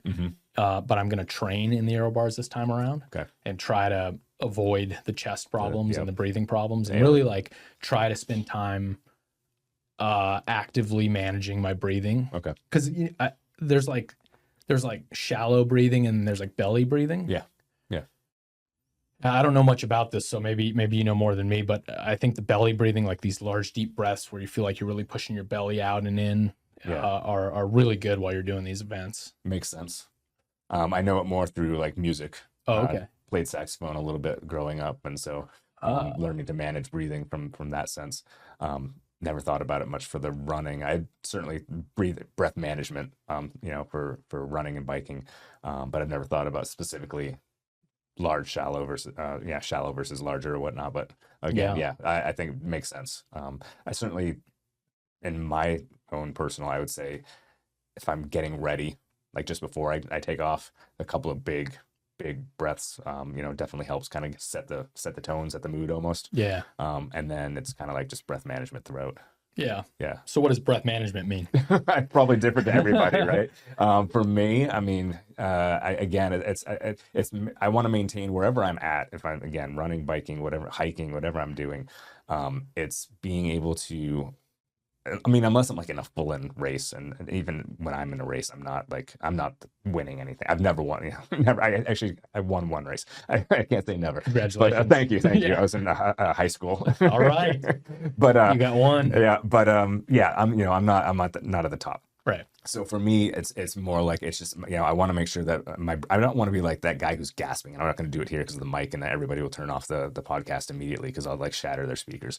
But for me, it's not like, I don't want to be that, like can't breathe. Yeah. So it's at times I'll kind of revisit it during the course of whatever I'm doing, and just make sure that I'm kind of in a regular cadence of the breath, in and out, taking good breaths, not sucking it in too much, not like taking something that's too deep where when you finish that one breath, all of a sudden you're out of breath because you've taken too much in, or you've had that long, drawn in, where then you're like, I got to catch up to my breathing. Yeah. So it's just sort of like a revisiting it every once in a while, just to make sure I'm in a cadence where it's like I'm getting enough what I need, I'm getting what I need, but I'm not shooting myself in the foot by doing it the wrong way. Yeah. But I think I do. I think it's going to be, everybody's probably got a different story to tell, right, of their own.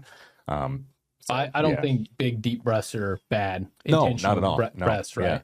Yeah. And like they're even more important in gravel, especially when you're in this, compressed state. Yeah. In those aero bars, the aero bars are fantastic as far as for comfort, for hand comfort. They're also called, I call them comfort bars. Yeah. Because they're for aero, but when it comes to endurance, they're basically for multiple hand positions and to be able to stay on the bike and stay pedaling and still not like wreck your hands.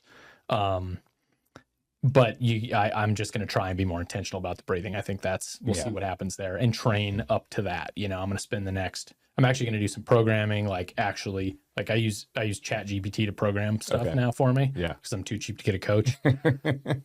But it does a pretty good job. Does it? Yeah. So you just I can put in what, I want. I have this race coming up. I have these events in the middle. These are my days that I can do long long runs or rides, and I want this to be my off day. Okay. And it'll build, programming, Wow. a decent programming around it. Fantastic. Okay. Yeah. And I used it for the first time for this Stagecoach duathlon thing. Yep. And I felt like it did its job. Like it made me do the miles. Yeah.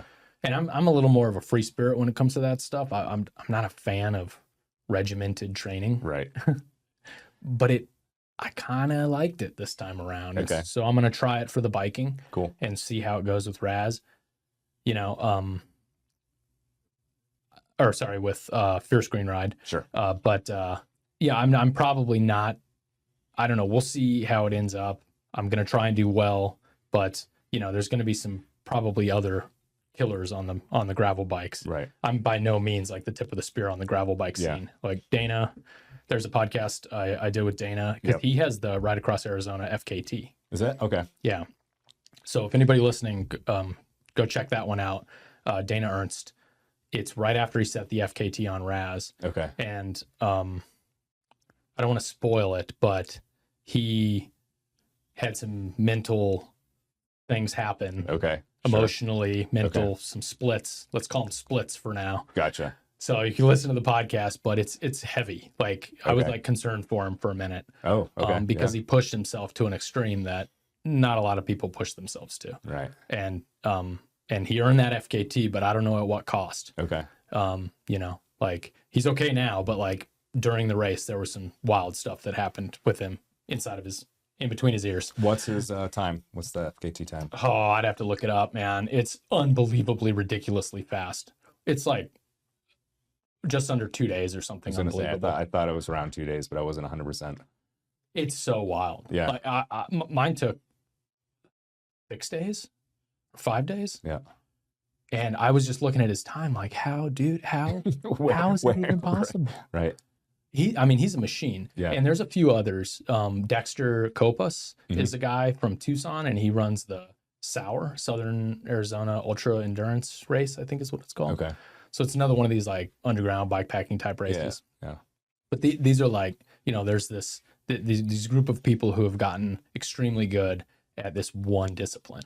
Yeah. And they're just like the best at it, which is amazing. I'm more of like a Swiss Army knife where I can do a little bit of everything. Okay. But I'm not like great at one thing. Gotcha. Yep. And but I need variety, and so that's so I'll dip my toes into the gravel biking for a little bit. Very cool. But yeah, so the sleep kit on the plan for gear on Fierce Green Ride is going to be, I would call an emergency sleep kit. So that's going to be a Soul Escape bivy, a small pad. I do need a pad. Okay. Like a sleeping pad. As you get older, it gets a little more. Yeah. I get that. Although 100%. on Stagecoach, I just brought the bivy. I didn't have space for a pad, so I did sleep on the ground, and the ground is surprisingly comfortable. Just like laying flat after however many hours of, running. Yeah. But the coldness of the ground is what gets me. Yep. Yep. And that's about it. Like other than food and water and those supplies, I'm going to try to go pretty minimal on this thing and try to go fast. Very cool. And we'll see. So, yeah. And when is this? Let's see. It's in the first weekend of October, I think. Okay. Coming right up then. It could be it could be the last weekend in September, I think. Okay. Yeah. Yeah, but it's coming up. So, but that's a great one. Yeah. Very cool to listen to. All right. We are back live. Full of coffee and empty of other stuff. My secret weapon is talking to people on endurance races. Yeah, I consume all their mental energy, Right. and then they're like, I gotta take a pee, man. I need to take a break from you. Yeah.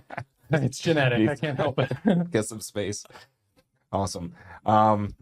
We were kind of finishing up, I guess, on the race you've got coming up in October. I don't know if there's anything that you wanted to. I know I wanted to ask you a little bit more about Pinions, but if there was something to finish up on. Nah, we're good. Good, cool. Yeah, all right. So Pinions and Pines, part of the Arizona Endurance Series, which I'd heard about a few years ago and, looked them up and I was like, oh man, look at all these, 15 or so events throughout Arizona. It's like organized, but also loose, like organized on the grand level. I mean, there's a website, they tell you the dates, or, it tell you about what each event is, but, like we've been talking, the bike packing, excuse me. is, you know, more of a loosely organized type of event. So you race direct with Dana, Pinions to Pines, right? Not, Pinions and Pines. Pinions and Pines. Yep. Pinions and Pines. Tell me a little bit about it. How did you guys come up with it? Were you part of the Arizona Endurance Series to begin with, or were you kind of separate and then kind of got lumped into them or joined them in some way? How did that all come about? Yeah. So we just got it added this year to the Arizona Endurance Oh, Series no kidding. website. Okay. Yeah. Wow. Yeah. I'm That was a completely out new of it thing. then. All right. Yeah. No, I mean, it was a new idea. Okay. Pinions and Pines, you know, I can't take credit for really any of it. I'm just kind of, I was invited to help Dana at one point in time. He started it in 2019. I've done the race since it's a local Flagstaff race. Sure. I've done it every year. The first 2 years I scratched. Okay. I was just kind of like starting to get in, feeling my roots in bike packing and trying to learn different things. And scratched the first couple years, but just kept going back. And eventually, I think it's been 3 years now. 3 years ago, we kind of connected on a trail one day, and we both worked at the university. He's a math professor, and this is Northern Arizona University, and I work at the print shop in the operational side of things. Yeah. So we didn't really cross paths there, but we did on trail, and he just was like, "Hey, I could use some help organizing this thing. Okay. You interested?" Yeah. I'm like, "Heck yeah, dude." Like, I'd finished my first one the year before, and I was just like, "Yeah, I'd love to be a part of this." You know, like I'm getting deeper into this community, and all like through that whole period of time, I was doing the Arizona Endurance Series events and meeting people through that, and really, I mean, to back up a little bit, I was reforming my friend group. Okay. So after I quit drinking, I kind of spent a couple years like recalibrating who I was and kind of my priorities. And I'm sure you've heard, like, if all the people you hung out with and partied with before kind of go away, those people kind of fade away. Yeah. And I started to create a new friend group around, you know, riding bikes and doing hard things together. Okay. And Arizona Endurance Series kind of took the place of that. And I started to meet these people through that. And these are like people in my mind are now on the Mount Rushmore of like endurance events, like underground endurance events. Very cool.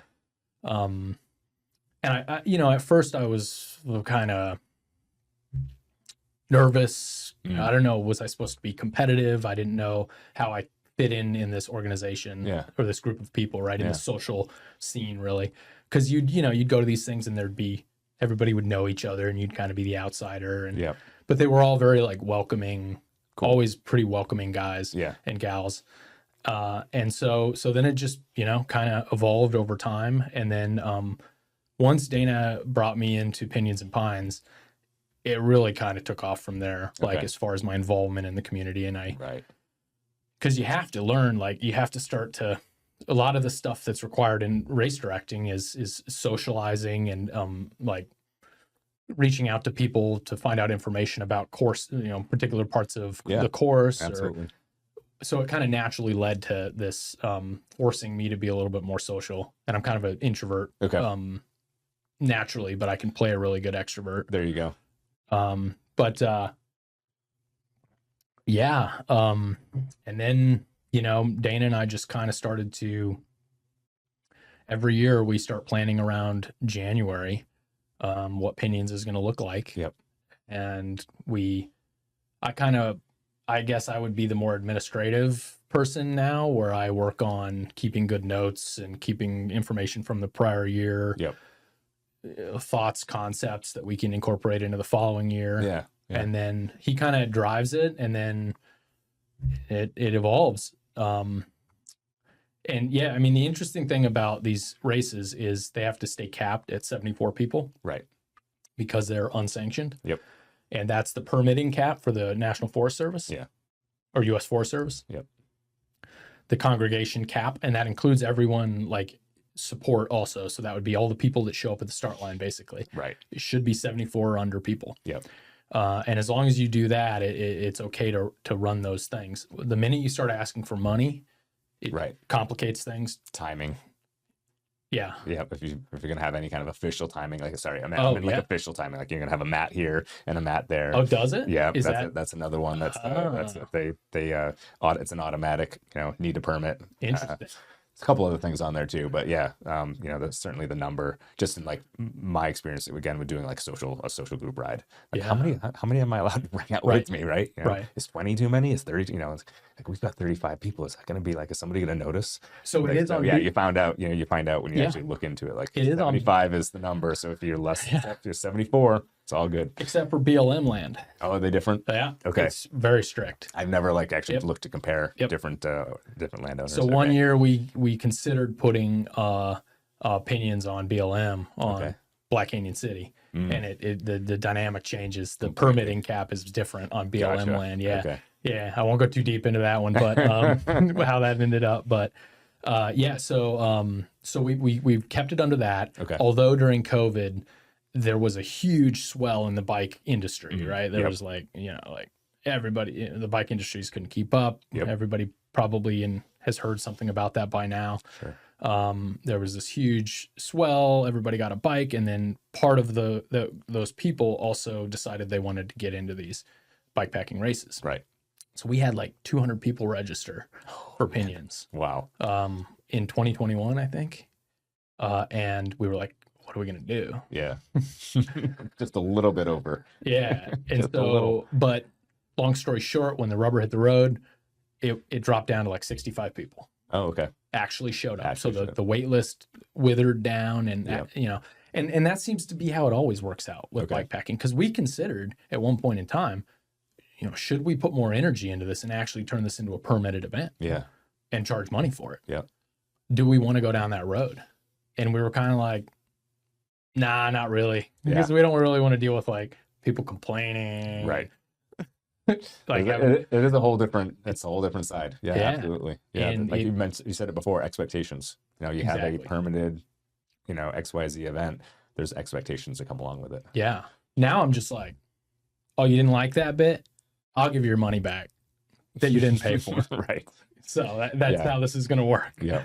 Which, whatever. And every once in a while we have people that start these things that maybe we didn't do a good job of managing their expectations of the course. But we design these things intentionally so that we put an out 60 miles in, Okay. like an easy out. We're Yeah. not sending somebody out into the middle of nowhere in the first 60 miles, right? Yeah. So Gotcha. usually the way it works out, we think about resupply, and we think about route design is a whole art in itself, Sure. Yeah. Yep. And part of what we think about is how we need to provide people a bailout who are in over their head, Right.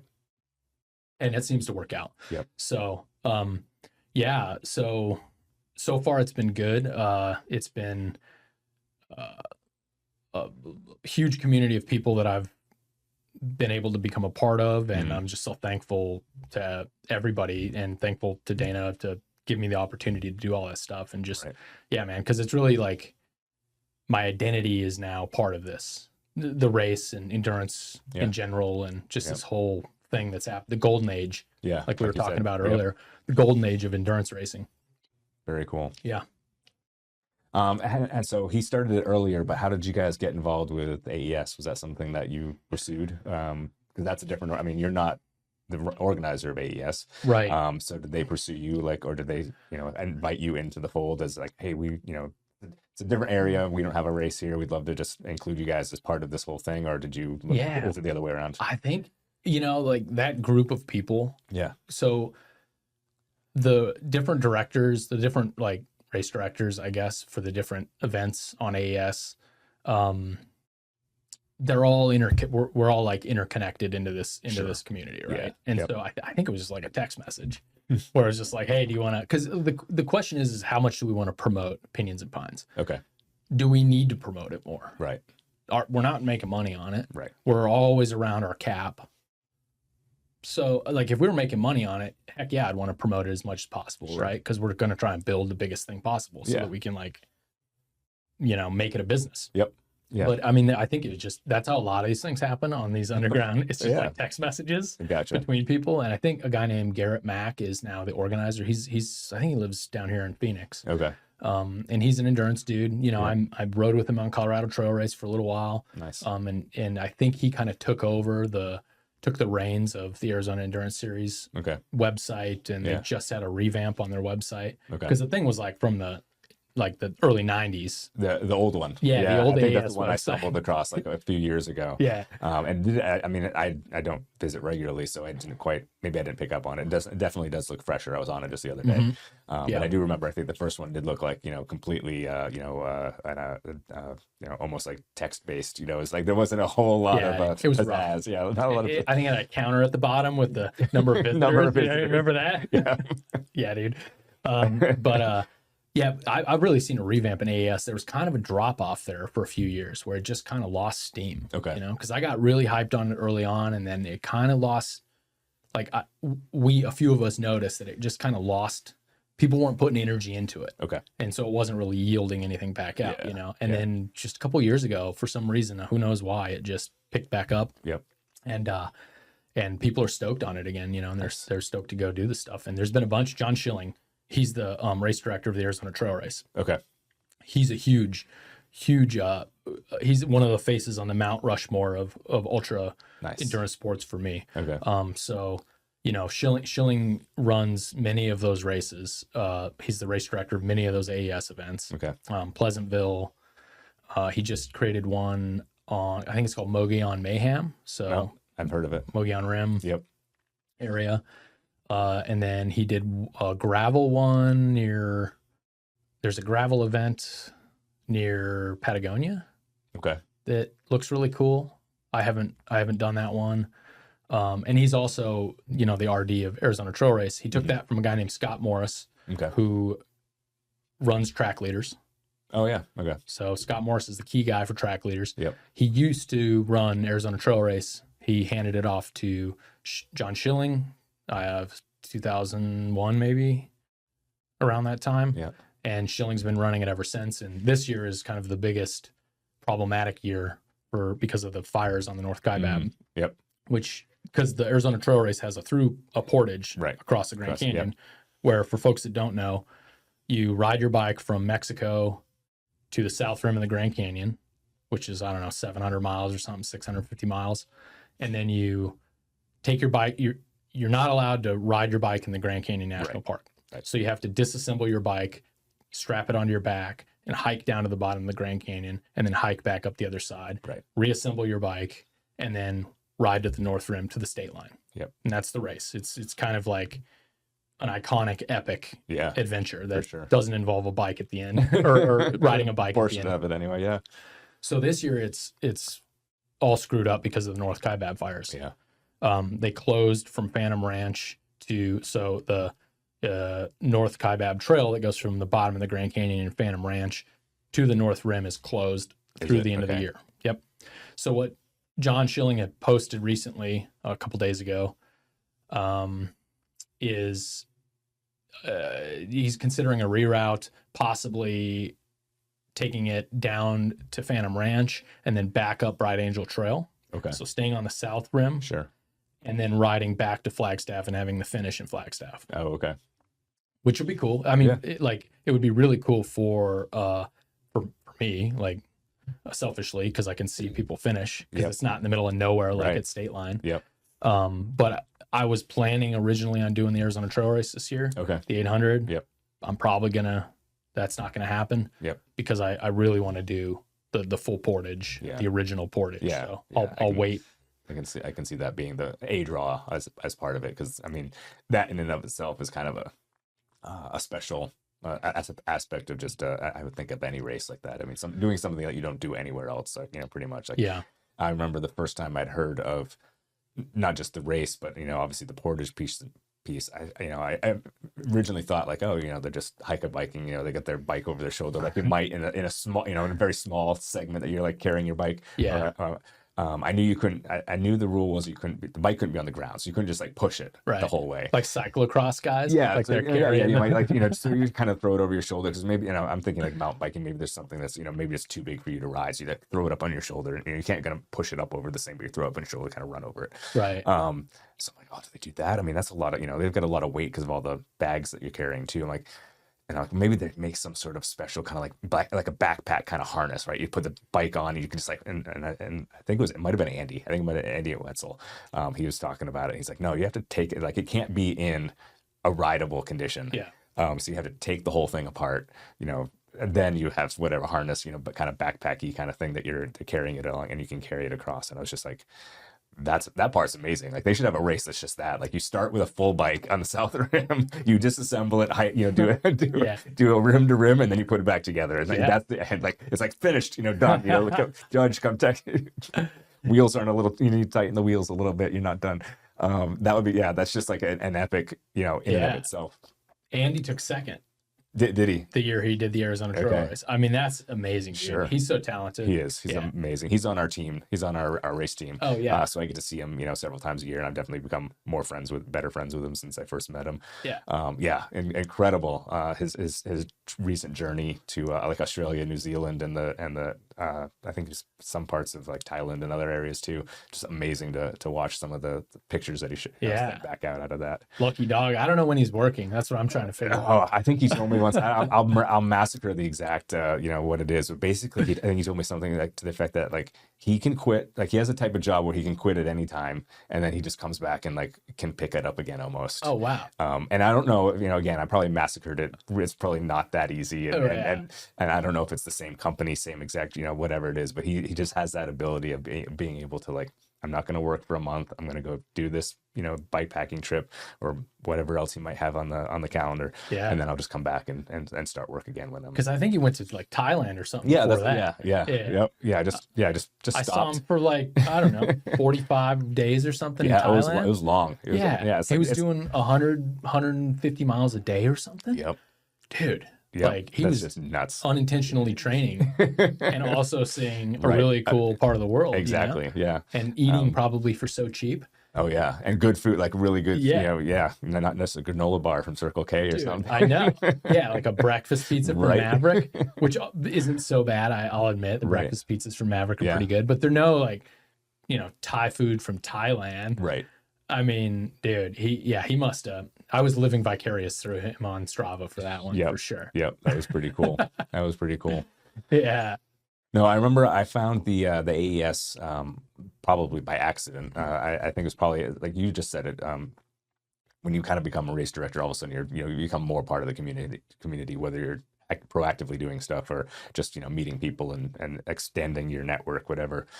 But I remember coming across the website and like I'm like, oh my gosh, look at all these other race events, and then dig into it a little bit more. Okay, they're not sanctioned. It's a it's a kind of a grassroots put together thing. I'm like, that's actually a cool idea too, though.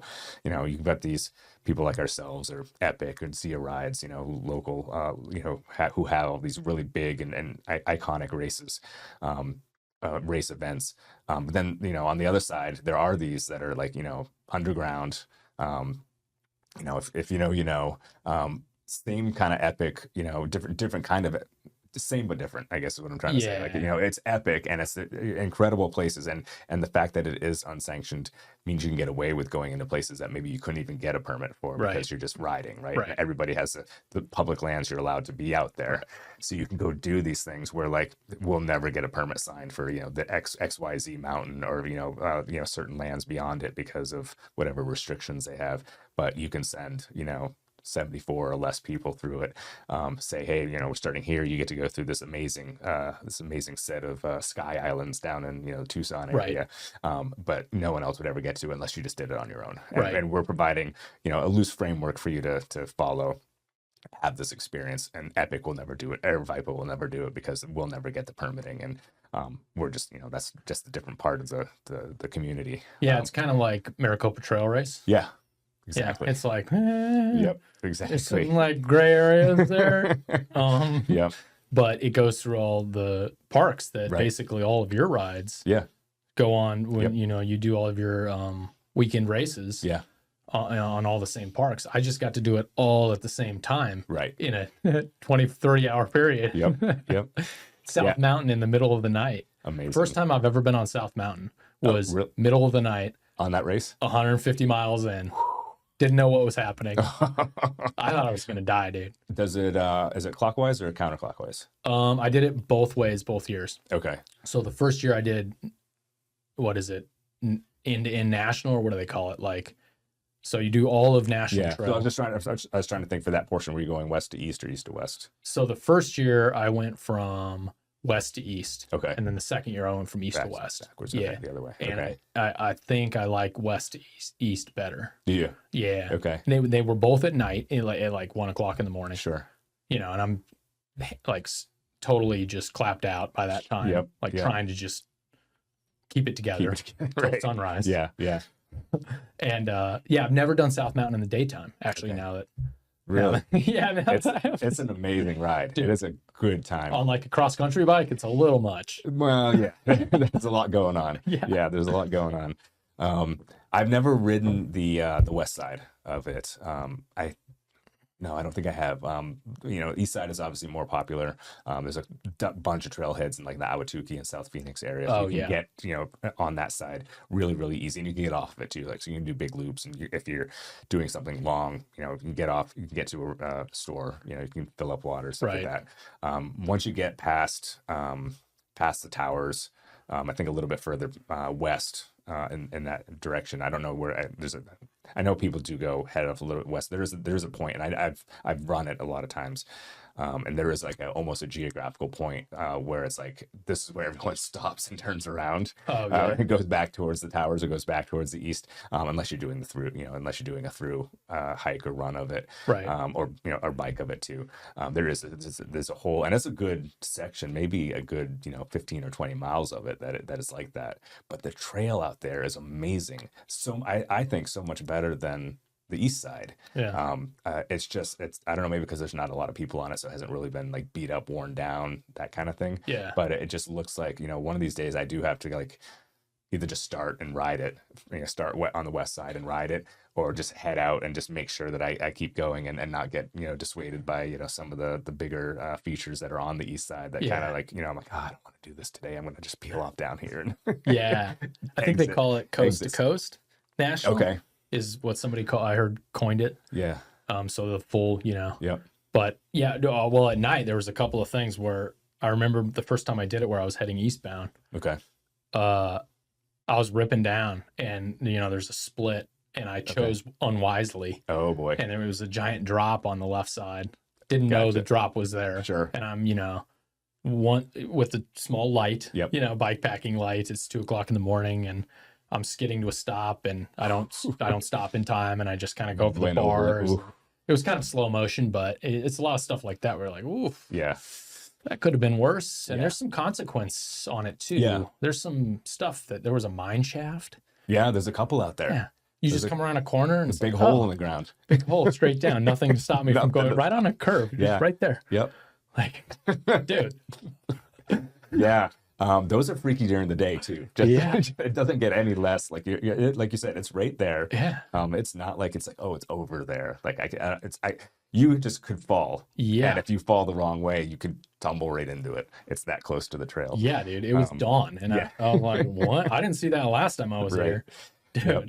But I don't know if anything lives in those now. That's I kind of bats. I guess. I wonder if the sunrise bat or sunset bat migration would ever show up if you're at the right time.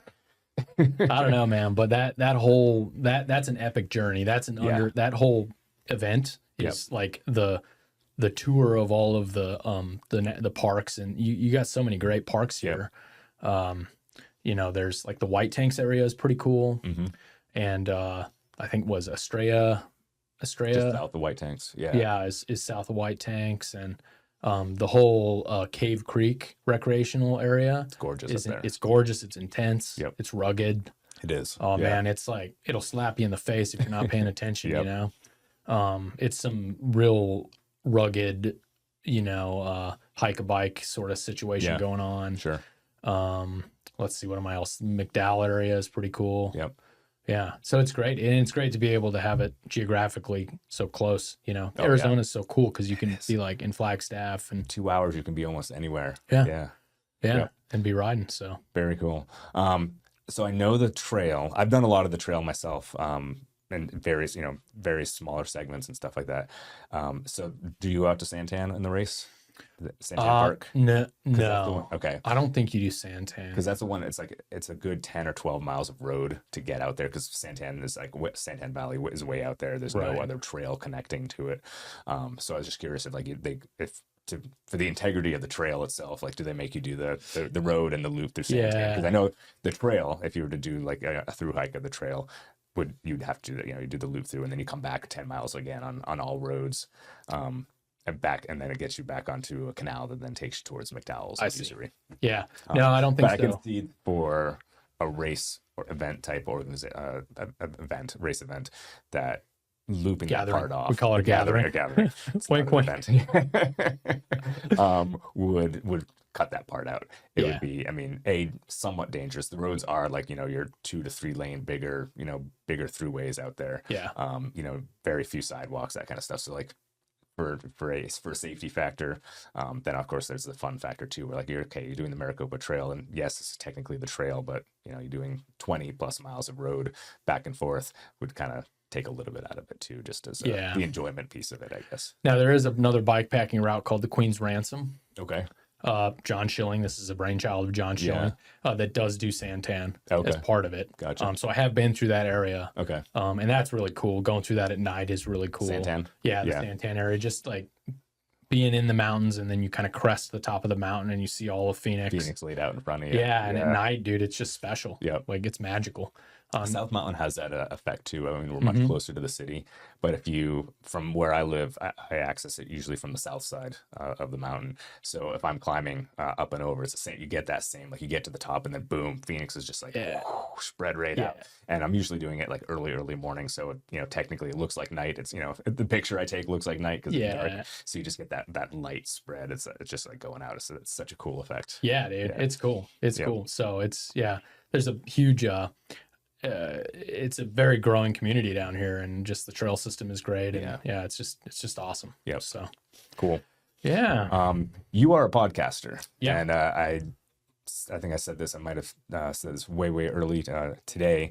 One of the first ways I had come across you in this community was, I think somebody, it might have been even Andy, who had turned me on to hey, go take a look at take a listen to some of his podcasts, and then it was Raz that threw you on my radar more recently. Yeah.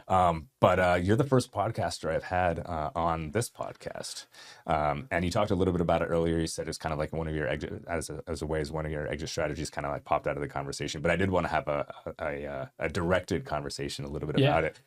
So you talked about it being an exit strategy. Was there any other reason for doing it? Was there like just again, sort of like the enjoyment or the community building aspect of it too? Yeah. That drew you to it? Yeah. I mean, so the exit strategy pieces was kind of like it's like one of the components of why I decided to start this thing. I mean, really, podcasting is such an interesting space, and it's like the last space for free speech. I see it, and the last space where you can make your own content now, which is so special. We were talking about this a little bit off mic, but like coming from a production background where everything was so news background, where everything's so gross and regulated and controlled, and it's gross. And that's what I learned from my news career was I never want to do news. Gotcha. And so podcasting was kind of the antidote to this. And I really got heavy into, being a consumer of podcasts early on. Okay. And opening my mind to new ideas and new places and new opportunities, because of I could just have access to any type of conversation that I wanted, right? So that was one component of it, was like this cool new place that we can make our own content and people actually listen, right? Which is pretty cool. Yeah. And we can just sit around and have a conversation, and it doesn't have to be produced, and it doesn't have to be like this tight thing that I learned how to produce when I was in college. Yeah. And I had to kind of unlearn some of that stuff. Sure. And be okay with it. I bet. Yeah. And the other piece, and I think this is probably the most meaningful piece for me, is I was looking for a way to contribute back into the bikepacking community. Okay. Because I was given a lot of information early on. I asked a lot of questions of people that know more than me about how to get better at bikepacking and how to get better at ultra sports. And there was forums out there, and there was like there's fringe places where you could get information, but there really wasn't a lot happening in the podcasting scene. Okay. And I was like thinking, hey, I know how to use a camera. I know how to do all the technical stuff. I can produce this thing myself. The equipment's cheaper now. Right. I think this is a real possibility. Now, the only factor for me was I did not want to have conversations over remote connections. So I did not want to have Zoom conversations. I work in a semi-corporate environment. Okay. We lived on Zoom during COVID. Sure. I got so tired of it that I almost like latched on to real conversations during that time, during COVID. That was one of the things that helped get me through COVID, was all the like in-person real conversations happening in, like the biggest podcast in the world we're talking about. Sure. Okay. And so I thought, hey, let me just put all this stuff together. Let me just combine all this stuff. Yeah. And then I thought, well, okay, I don't have enough room for a studio. Yeah. So how am I going to pull this off? Yeah. And I want to continue to go train. Yeah. And go to races and stuff. Yeah. I don't want to spend all my time. Well, let me back up a little bit. Before I started the podcast, I had this project on YouTube called Seasoned Bikepacker. Okay. And I was creating like produced content about bikepacking. Gotcha. And the mission of that was somewhat like, I'm thankful to have been given all this information from all these people before me that have helped me get to where I am. And I feel like I have an obligation to somewhat give that back into the community and put that back out into the community for the next generation. Right? Gotcha. But that kind of felt, so I was producing like, heavily produced content, spending a lot of time editing, spending all my time editing, sitting in an edit bay like Jordan. Yeah. The producer, he knows what I'm talking about. Yeah. And it just, it was taking away from like the time I wanted to spend outdoors. Okay. So then I kind of parlayed that into this concept called the Endurance Studio, where I could get a tent, like a pop-up tent, and actually create a remote podcast studio that's in person. Yep. And people are like, why wouldn't you just do it on Zoom? And I'm like, I don't want to do it on Zoom. Right. I want to like talk to people right after a race. Yep. When they're in that magic, they have that magic glow about them because they haven't slept for 50 hours. Right. Yeah. I want to corner them and see what they say. Yeah, exactly. That's, I mean, you're going to get some outlandish and crazy conversations. Dude, it's magic. Yeah. There's like a magic zone that happens there because it's so fresh. You're still in like race brain, and you're still like, you're still in that mode. And I think it's magic. Half the people I've interviewed, I mean, I usually do the race with them. So I'm right there with them in the trenches. You know what I mean? But we can't remember what we talked about. Yeah. Do you get that Blind when you do leading the blind. podcasts? Yeah. Sometimes. Yeah, sometimes. I mean, like, I haven't done that experience with this podcast. I haven't taken it live. So I've talked about doing it. We just don't have the equipment that's ready to do that just yet. Yeah. That's easy. I should say we have the equipment. I think we just don't have it like easy to like disassemble and reassemble, into a makeshift studio. Well, I'm not saying mine's live. It's just I didn't mean, remote. sorry. I guess I misspoke. Bad terminology. But I didn't mean to. We haven't quite yet. I mean, we do have, obviously, if you've seen Aravaipa, we've done the live stream on a lot of the running stuff.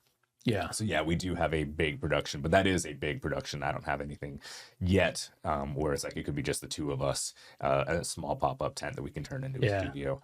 I think I would have to. I mean, since it's not me, right? I do have to get permission to do a lot of these things. Unlike you, it would be something I'd have to talk to him about, and I'd love to. I think I have actually talked about like getting out to an event and just doing like, hey, Aravaipa podcast live at, or maybe we're recording it live at some event, like a mobile situation. Yeah, exactly. And it's like you can pull like, hey, there's Jim. Hey, do you got a second? Just come over here and like talk about the race that you just did. Right.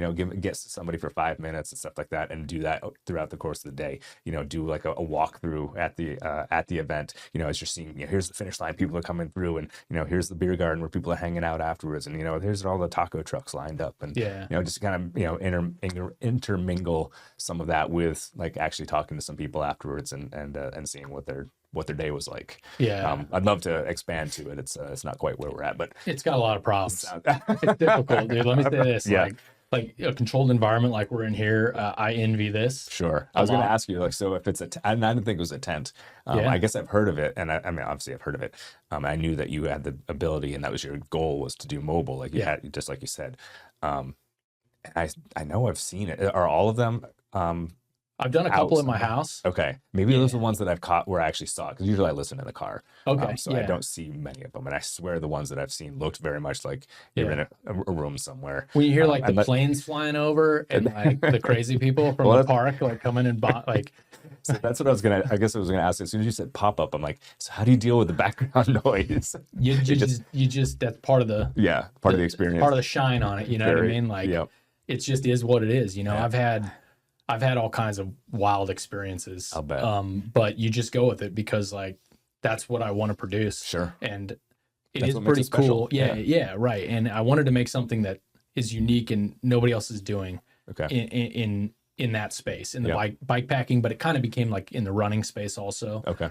Just because it's like whatever I find, whatever my next goal is or my mission is, I'm gonna kind of talk to people that are gonna give me information about that, or that just did the race, or a race director, or whatever. You know, like who knows what it is. I go through waves of it, but it is like, man, some days I don't want to set all that stuff up. Sure. Again, because it takes me about an hour and a half to set it all up. Okay. And then an hour and a half to break it down. Yep. And I do a 2 to 3 hour podcast in the middle. So like walking in here to the studio, I'm like, this is nice. I got to figure out how to get one of these in my tiny little house in Flagstaff. Well, and so I was going to ask before you had said it, I was like, I thought maybe like a Sprinter van or something like that was what you were using. Like you could drive in again.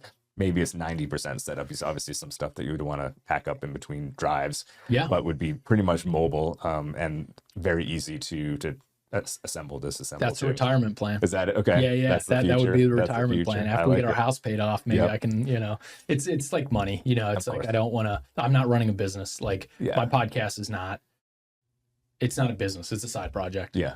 It's not, I don't really rely on sponsors. I have a couple, Squirrel's Nut Butter and Embark Maple. Shout out to those two. But like I'm basically just ambassadors for them. I'm not like, I kind of have this weird relationship with sponsors, not those sponsors, but like I don't really want to ask for sponsorship because I feel like I'll somehow now be indebted to like watch what I have to say. Sure. And I'm not interested in that. I just want to whatever. It's a side project, and I want to be free to do it whenever. And I also don't want to be obligated to have to put out content. Right. That like bugs me, man. Like I want to take 3 months off if I want to. Sure. Yep. And so, and I can now because it's my own whatever. Who cares? Yeah. I mean, the listeners go on hiatus. You go on hiatus. Yeah. And that's cool. And I'll switch over. And so I'll do like other forms of content, bike check videos. Like I did a really good bike check video for Ride Across Arizona. Okay. So people can check that out. Yeah. It breaks everything down on what I am bringing, and I also do like gear review type stuff. Okay. So, a little bit of variety because I kind of get bored sometimes. Sure. And I want to try something different. Yeah. And so, I don't know, it's all just kind of a side project. And it's not going to like, it's not going to provide me a pension. Right. Like my day job. Yeah. Right. Like you said, it's a retirement goal. It's like, it's fun, dude. Yeah. Like, and you know what, on the other side of this, if this was my life, if this was my career, I don't know, I might feel trapped. Like if this was the one thing that I had to do all the time to keep the bills paid. Right. I don't know if I'd like it as much. Sure. Because I'm, a contrarian. Yeah. And the grass is always greener, Well, I think if you were, again, me maybe putting words in your mouth, but if you were forced to have that conversation that you just talked about, wanting to have like the natural conversation, then it's not natural anymore. If you have a schedule of people coming in and you know that you have to have a conversation about bike packing with this guy, and then about the type of tires that, bringing in somebody from Continentals to talk about their new tires, and you're bringing, and it's like, then it's like, it's not natural anymore. Right. And you can make it, I guess, maybe appear natural. Right. But in your head, it's just like, okay, I've got to ask these questions. I need to get these points across. I guess it's like going on Letterman, right? Yeah. Like, they try to make it look natural, right? But there's publicists. I mean, that's obviously a much bigger type of production. There's publicists in the background and stuff like that. But you gotta talk about the new movie or the new book. Whatever it is. Do something funny at the end, like, oh, remember that story about when you met this other person? And tell us that story. It's all contrived. Yeah, but it's forced. Again, it's like they have to get certain points across, and they have to do that every day. 5 days a week, so they record it at 4, so it can come on at 11:30. I would agree. I mean, if I had to do this as a living, I don't know if I would have as much fun because I do very similar. I bring people on. I mean, as you saw, you know, I don't try to prep anybody. Yeah. I did in the beginning, the first few that I did, just learning from some of the people who had come before me.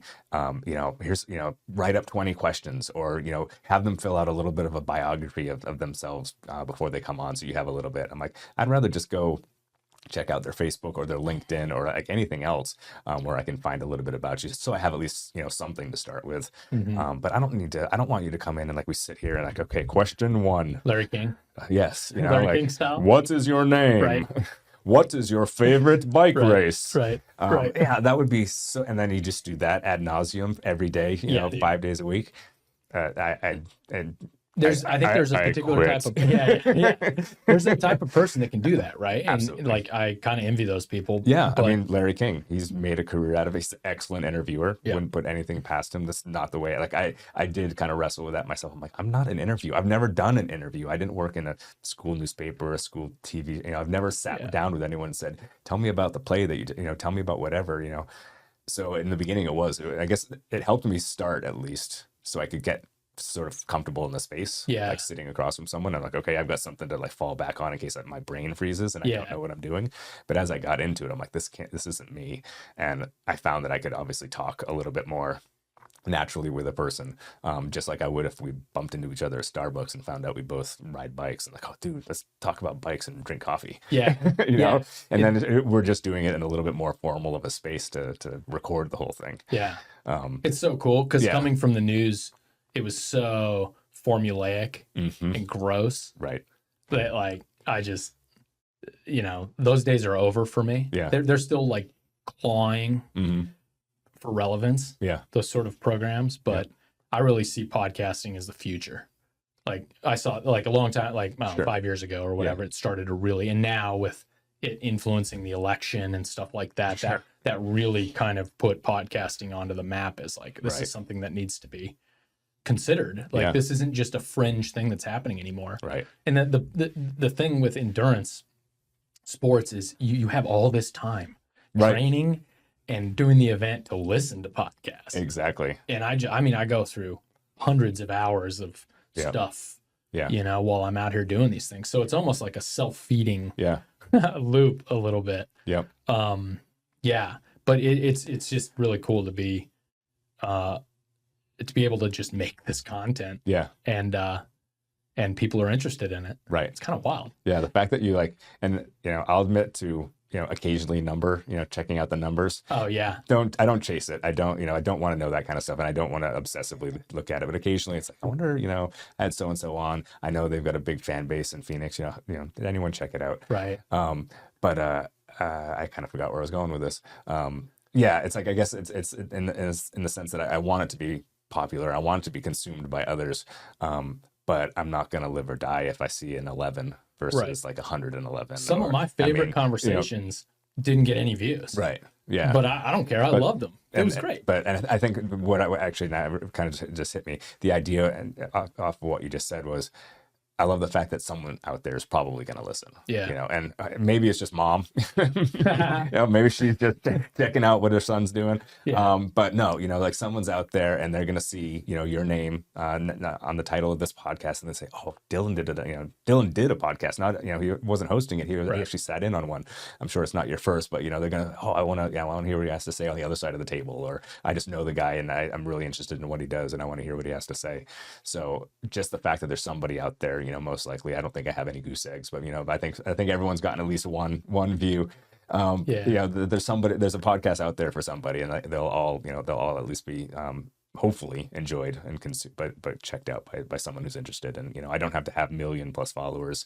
You know, 111 or just 11 is just fine too. Yeah. So, what are a couple tricks you've learned, just out of curiosity, that you've changed? You started off doing one way when you started doing interviews, that maybe you've like to make things smoother or easier or whatever.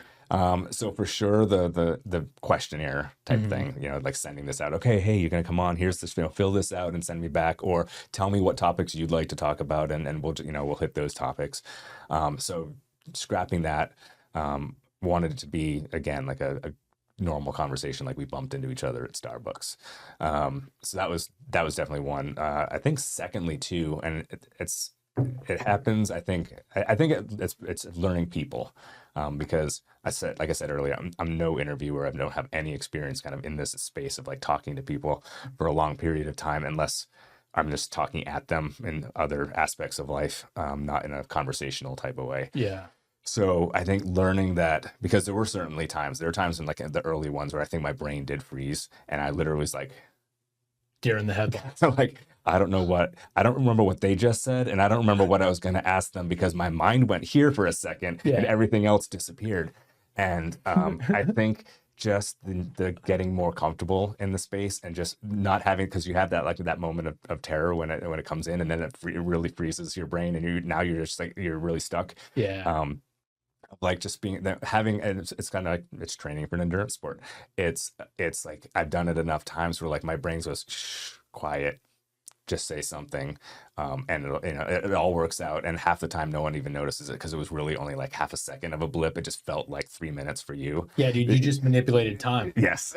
They always talk about time machines and stuff. That's how you manipulate time. So I think just like the comfort with myself, again, of just being able to say, you can do this. Yeah. You can talk. I mean, we've been talking here for quite a while. Yeah. Some of them have been less than an hour. And it's just because I sort of like the natural play of where the conversation went. Yeah. And again, but I don't want it to be forced. I want to sit there and be like, we're at time. Oh, I've got to come up with another question. It's like, I've got to say something else. If it's been 45 minutes, you got to say something else. Yeah. I don't want it to be like that. If the conversation's over, again, if we keep using the Starbucks reference, if we were talking at Starbucks, we just bump into each other, whether I know you or not, right? We just bump into each other, and we find out we have something in common. So we talk for a little bit of a while. At some point the conversation has to end for whatever reason, and these do too.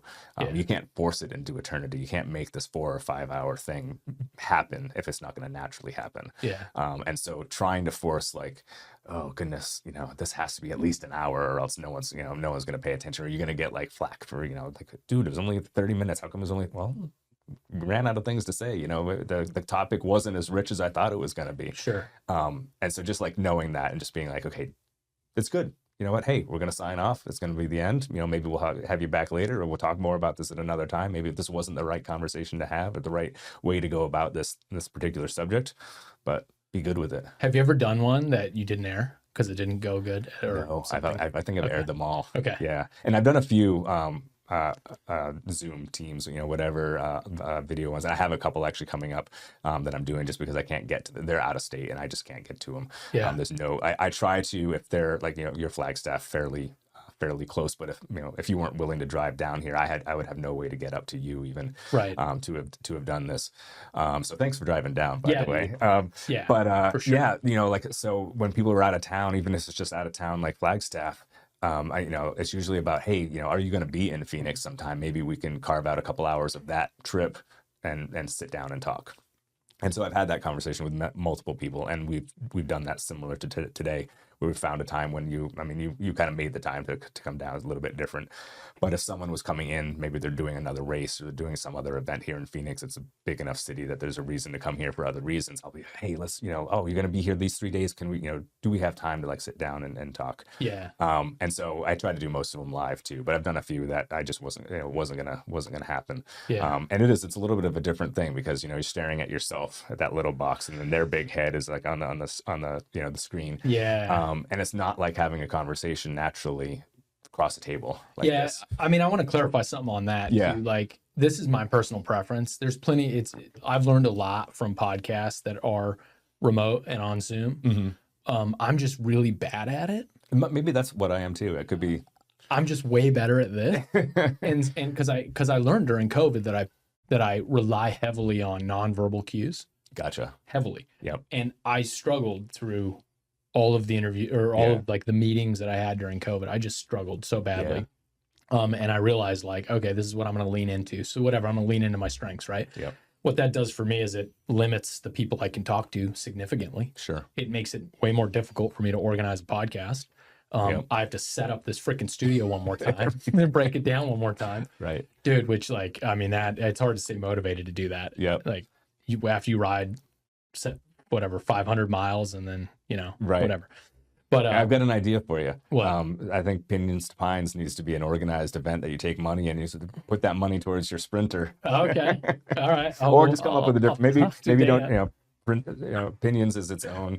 Don't want to mess with its startup. You just need a race that brings you in a little extra money. That's the RV fund. For sure, the sprinter fund. You know Yeah, what? there you go. You If could call it the race for the sprinter. everybody listening here wants to become a member of my YouTube page. There you go. The links are in the description. There you go.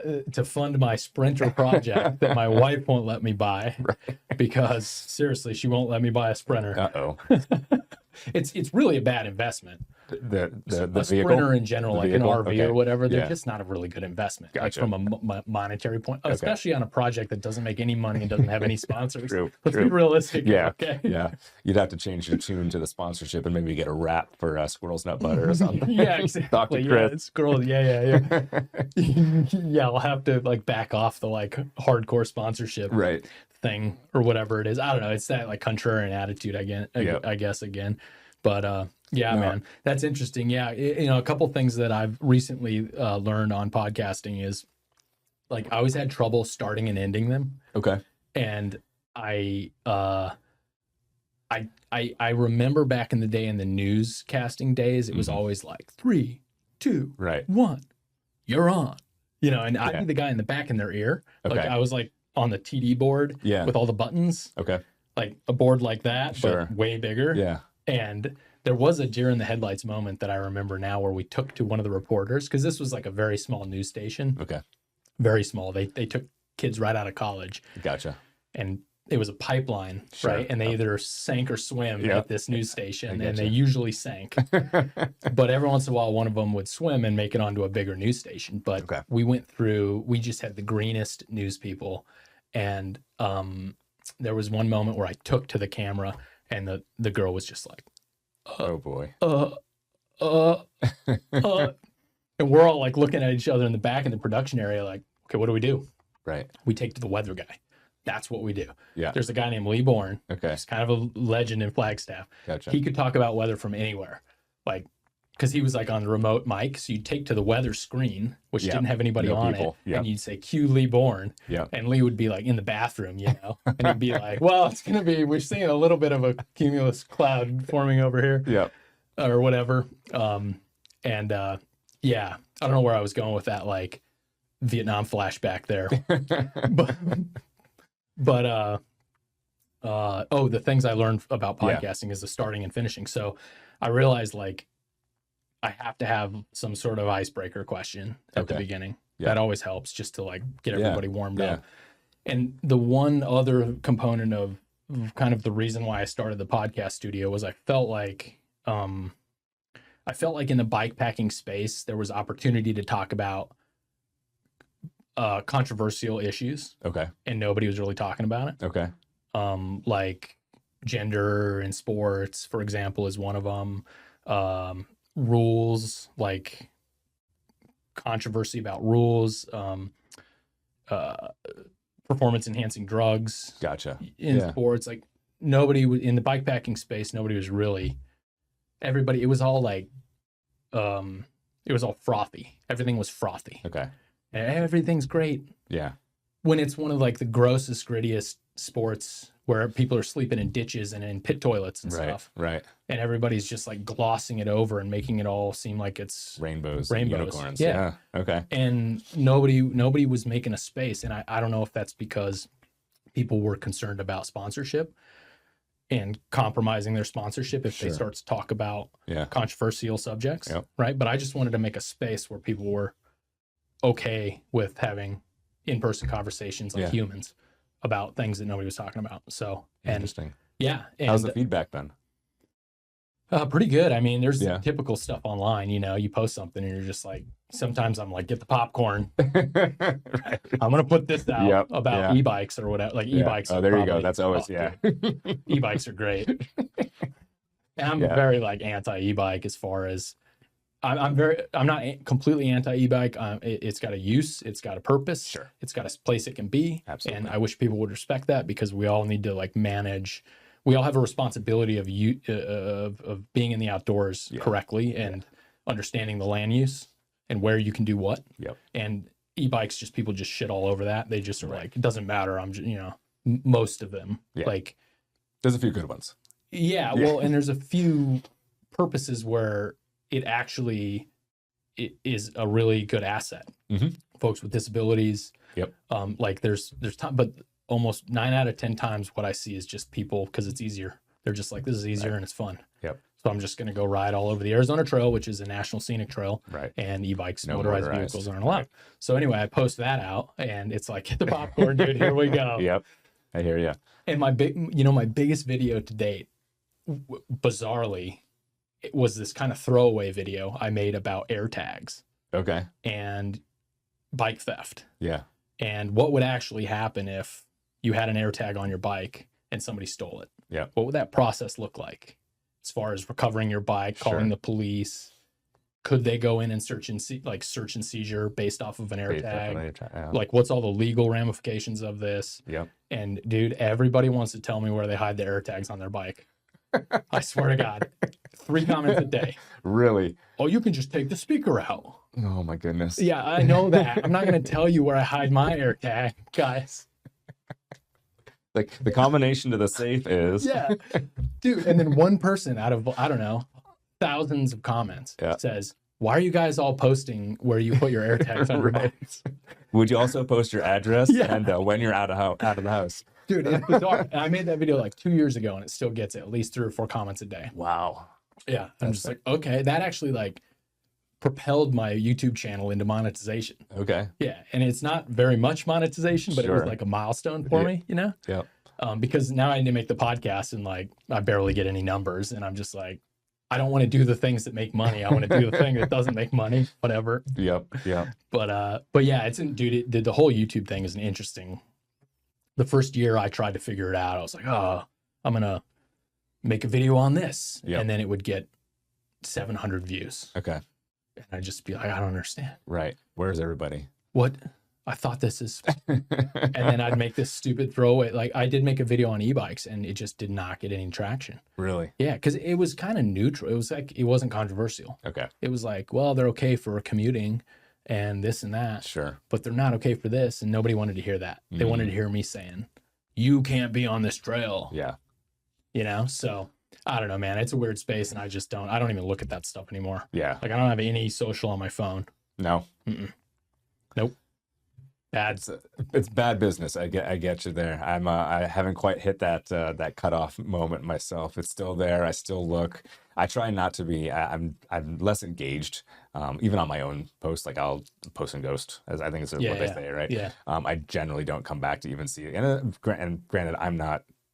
I'm not celebrity, right? I don't have people like, thousands of people. It's my friends, but I also don't generally go back to see what my friends have said. So it's like, I'm not going back and forth. Like, Bobby, why are you, like it's a picture of dinner. Like, why are you crapping all over my dinner? Or, whatever it is. It's like, it's just, you just kind of put stuff up there. And if I feel like it, but yeah, I haven't quite gotten to that point, but there's some days where I'm just like, this is like, it's usually on other things that you see that is that, that stereotypical, super controversial post where you're like, this is so bad for us, this is so bad for humanity, like this is not the way we're designed to be like interacting, which I think is another thing back to the podcast and doing it live. It's like we're designed to be social people. We're designed to be like across the table from each other and talking and not necessarily through the screen and doing it that way. So I think it kind of all comes back to that. I tried this trick one time for a little while where when people were sending me like shit post comments, I would just agree with them. Okay. I'd be like, well, you're right. Yeah. Oh, wow. I didn't think about that. Right. Why don't you tell me more about that? Dude, it shuts people down. Does it? Oh yeah, they don't. Yeah, because you're like, you just like squash their reason for posting, right? Yep. Half the time they probably don't believe it. They just want the outrage. So and if putting it out there, if they're not a bot, and they're looking for a fight, it's kind of funny. It's it's kind of like a fun little thing to try if you're out there and you're feeling bad about the comments. Just agree with them. Just compartmentalize your opinion and agree with them. Dude, I see it as a game kind of sometimes. Sure. Because it's not real. It's not like it's not real. It doesn't feel real to me anymore. But I'm also like an aging millennial. So I don't know, dude. We're both on that side where it's just not quite the same game that it is for the younger kids who do use it for a lot of everything else. So Yeah. I agree. It's kind of weird. It can be fun, I think, and sometimes it still can be fun, but a lot of times it's just like it's just another part that I definitely don't need in my life. Like I said, I haven't cut it yet. It's still a part of my life, but it's certainly something that I don't think I would miss if I was. I think I would miss the connection that I do have with like old friends. You know, I grew up on the East Coast. You know, majority of my high school friends and college friends are still out. You know, out there. So it was, you know, in the beginning, is that, you know, the way to connect with people, right? Yeah. And that's kind of cool, and being able to like not necessarily like have the one-on-one conversations or, you know, posting something like that, but you see what they're doing. Like, oh, my friend just went here, you know, they just went to Fiji. They did, you know, they did this. Like, that sounds like a really cool trip. You know, I'm really glad he got the chance to do that. And then you just move on, right? It's like, I don't think most people do that though. They're like, oh, this person went to Fiji. I should be able to go to Fiji. Right. Yeah. It's keep up with the Joneses. There's a fine line between. Absolutely. Like, I think the only healthy social media app is Strava. Fair enough. Like, out of all of them. Yep. The rest are sugary soda drinks. Right. If you think of it that way, right? Like a media diet, right? And Strava at least makes you get out and earn it. Right. To keep up with the Joneses. Right. Because you can see routes or whatever. But on the other side, we wouldn't have connected if I didn't have an Instagram. Right. So like there are advantages, but it needs to be, do you go and drink 5 sodas a day? I hope not. Right. Like, you'd be probably, in a different health situation if you did, right? For sure. And like it's the same thing needs to go for the social diet. Yeah. And so for me, what does that look like? As an addict, that looks like don't have it on the phone. Yep. Only put it on the computer. Yep. That way it kind of like there's a physical self-regulating tool, right? Yeah, absolutely. Because dude, the design of these things are to keep you addicted. Absolutely. Yep. They're to addict people who don't have addictive personalities. Yeah. And so for people that do, it's even worse, right? Sure. And like the videos that I've been served lately about people, it's like people getting pulled over by cops, and like it's like this lawyer outsmarts this cop. Oh gosh. Right. And they like only roll their window down this much. Right. I don't have to talk to you. I don't have to. I have rights, and this is my. It's like that, right? Oh God. Yeah. And you don't see the whole thing is the problem, and you get served this particular narrative. Yep. And now people start to think that they can, you know, they think they're lawyers too, right? And it does not end well. And I watch enough cops to understand, right? Like unfiltered, what does it look like, right? Sure. The thing about cops that I always wondered, this is a side quest here. Yeah, another podcast episode. Yeah. Note for the future. So the thing about cops is they never show the people that get away. True. Ever. Yeah. I've never seen one cop. It wouldn't make the greatest of episode, right? Right. Probably not send a good message. Yeah. Yeah, exactly. If you have the right kind of souped up car, you can outrun them. Or motorcycle. I think a motorcycle is a key to that. I'm not condoning this activity. Yeah. I'm just want to point Don't that out. do what we say. But cops never showed people that got away. But Instagram does show people that get away. Oh yeah, you know, I think. I don't know. They're only 60-second clips. Right. I don't know how exactly how it ends. Yeah. But so anyway, yeah, man. Amazing. So yeah. So how long have you been doing the podcast? 2 years. Okay. Yeah. So I did the season Bikepacker a year prior. Yeah. And then I kind of rebranded everything after that to the Endurance Studio, which was much more comprehensive. Like it could cover all of the different like sub things that I wanted to do. I wasn't like pigeonholing myself into one type of production, you know, or one type of market really, which was like bikepacking. Okay. Because I was starting to expand into running and really just like endurance adventures. Like I like adventures, like let's go like see stuff and do big mountain runs and do like fast packing and pack rafting. Maybe I haven't done any of that, but yeah, dude, there's so much like cool stuff that, you know, Grand Canyon river trips and there's just so much possibility that I wanted to just create something that I could just have for the next, you know, till I retire basically. Right. And put all of the content under that. So. Very cool. Yeah, man. I love it. Yeah. I am going to have the opportunity to do the Mount Rushmore of the bikepacking legends. Okay. A couple of these folks I've already had a chance to interview, like a guy named Kurt Ruffsnyder. Okay. He's just an awesome dude. I know that name. Guy. Where do I know that name from? He's a Prescott guy. Okay, so he's local. Mhm. Okay. Yeah, I wonder if I've just maybe bumped into him somewhere. he's a living Right. legend, that guy. Okay. Um, Bikepacker. yep, Bikepacker, ultra bike pack racer. Yeah. Okay. Hefe Branham is another guy I'm hoping to have an opportunity to interview here soon. Okay. He is the kind of the godfather of the Colorado Trail Race. Cool. I'm sure there's other people that I'm missing, but yeah. Just the thing about this community and the endurance community is everybody's just so humble. Like there's not a lot of there's not a lot of big egos. Right. The egos get like put through the meat grinder when you're doing these events. Exactly. And they come out as different people on the other side. Absolutely. Yeah, I think that's exactly it. There's so much that goes into it, the training, the event itself. It's really hard to be, a big ego type person. Yeah. Because I think too, let's keep extending this thing on and on, this conversation. Side quest. I know. But I think with everything that happens during a training or the event itself, you can't have a big ego because you're going to get trashed at some point, right? Could be the physicality of the environment around you. Yeah. The trail itself or the weather.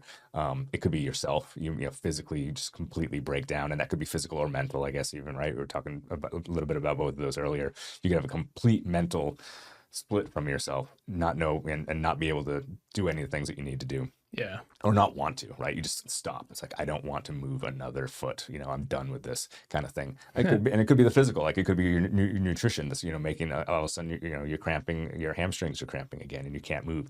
So there's so many of the different things that can and do, right? Nobody gets away without something happening at some point in this space that, your ego doesn't make it through that. Like you get humbled pretty quick. Yeah.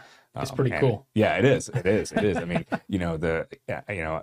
familiar with the running world as well as the biking world, and there's not. I mean, even those some of those elite people, they may be a little bit more ego, and I'm thinking more in the sense of like, not in a bad way. Like they've got an ego because they know they can do it and they know they just won, the third race that they've done. And they've got big sponsors, but it's not like in a bad, like I'm better than you. Type of, they just know that, hey, I'm really good right now. And, they probably also know that next year they won't be really good because someone else will be better, or they will have that ego crushing moment too. So it levels people out, I think. Yeah. Look, you got to have a little bit of ego just to show up to these things and like believe in yourself to finish. Yeah. Right. You got to have a 100-mile trail race, a 400-mile bike race. I mean, that's not something you just hop off the couch and do. Yeah. Like your neighborhood 5K on the 4th of July. Yeah. It's you have to be able to say like, I'm a big boy and I can get out here and do this. And your side of the sport, the whole like mental toughness of like, I'm in the middle of nowhere and I have to be able to extract if I need to. I need to be able to not medicate self, take care of Yeah, bro. So the right kind of self-medicate, when you've got a gash in your arm, that kind of self-medicate. You got to be able to do those things, and you don't just show up to the start line not having that experience, not having that skill. Yeah. And so there's that kind of ego. There is that kind of, but that falls on the good kind, like the self-confidence kind. For sure. Awesome. That is a great way to end. Okay. I think. We've touched so many different parts that I didn't even realize we were going to go down, but that's what the nature of this is. It was a really, really good experience, and thank you for coming down. Yeah. Probably love to have you down here again sometime too. I can only imagine where else we could go in this conversation, but definitely will not want to hear about the race this October. So maybe we'll do like a little addendum, and maybe we just do it over Zoom because it's only 20 minutes, but you do like a little race recap for us or something like that. That'd be kind of cool. But again, you're close enough, and if you are willing to make the drive down, we'd love to have you down here again because this was a really cool conversation. And like I said, who knows where we could go if we sat down for another couple hours. Yeah. Well, thank you so much for having me on. Yeah. I would love to come back down anytime. Very cool. Yeah, man. And shameless plug, the Endurance Studio. Yes, please tell everyone where they can find you. Yep, theendurancestudio.com, or you can just Google for wherever you get your podcasts, the Endurance Studio, and it'll pop up. Very cool. Yeah, check that out, and I'd appreciate it. So for sure. Thank you for the opportunity. Go check them out. Thank you for coming down, Dylan. This is fantastic, and thanks everyone for listening and watching. If you're watching, we'll see you all next time. Thanks, y'all. Yep. We here at Aravaipa Rides would like to thank our partners and sponsors. First up and coming back for the 2025 race season, our charity beer garden sponsor, Oso Brewery and Distillery. Oso crafts delicious beers at locations around the valley. There's always a brewery near you. If you live in the South Mountain area, Emigos Bike Shop is the shop for you. This year, Emigos is partnering with Aravaipa Rides, so all of you racers can bring your bike in for a pre-race tune-up or a post-race workup and get preferential scheduling to get you back out and riding quickly. You can also save 10% on all merchandise and supplies from the retail store as well. Savage Bike Shop in Surprise, Arizona will be rolling out its mobile mechanic van to all of the Aravaipa Rides races in 2025. Call them ahead of time to schedule a quick pre-race check-in at the race venue, or in case of mishap on the trail during your race, they'll help you get your bike going again so you can finish strong. Please help us to thank our partners and sponsors by visiting them when you can.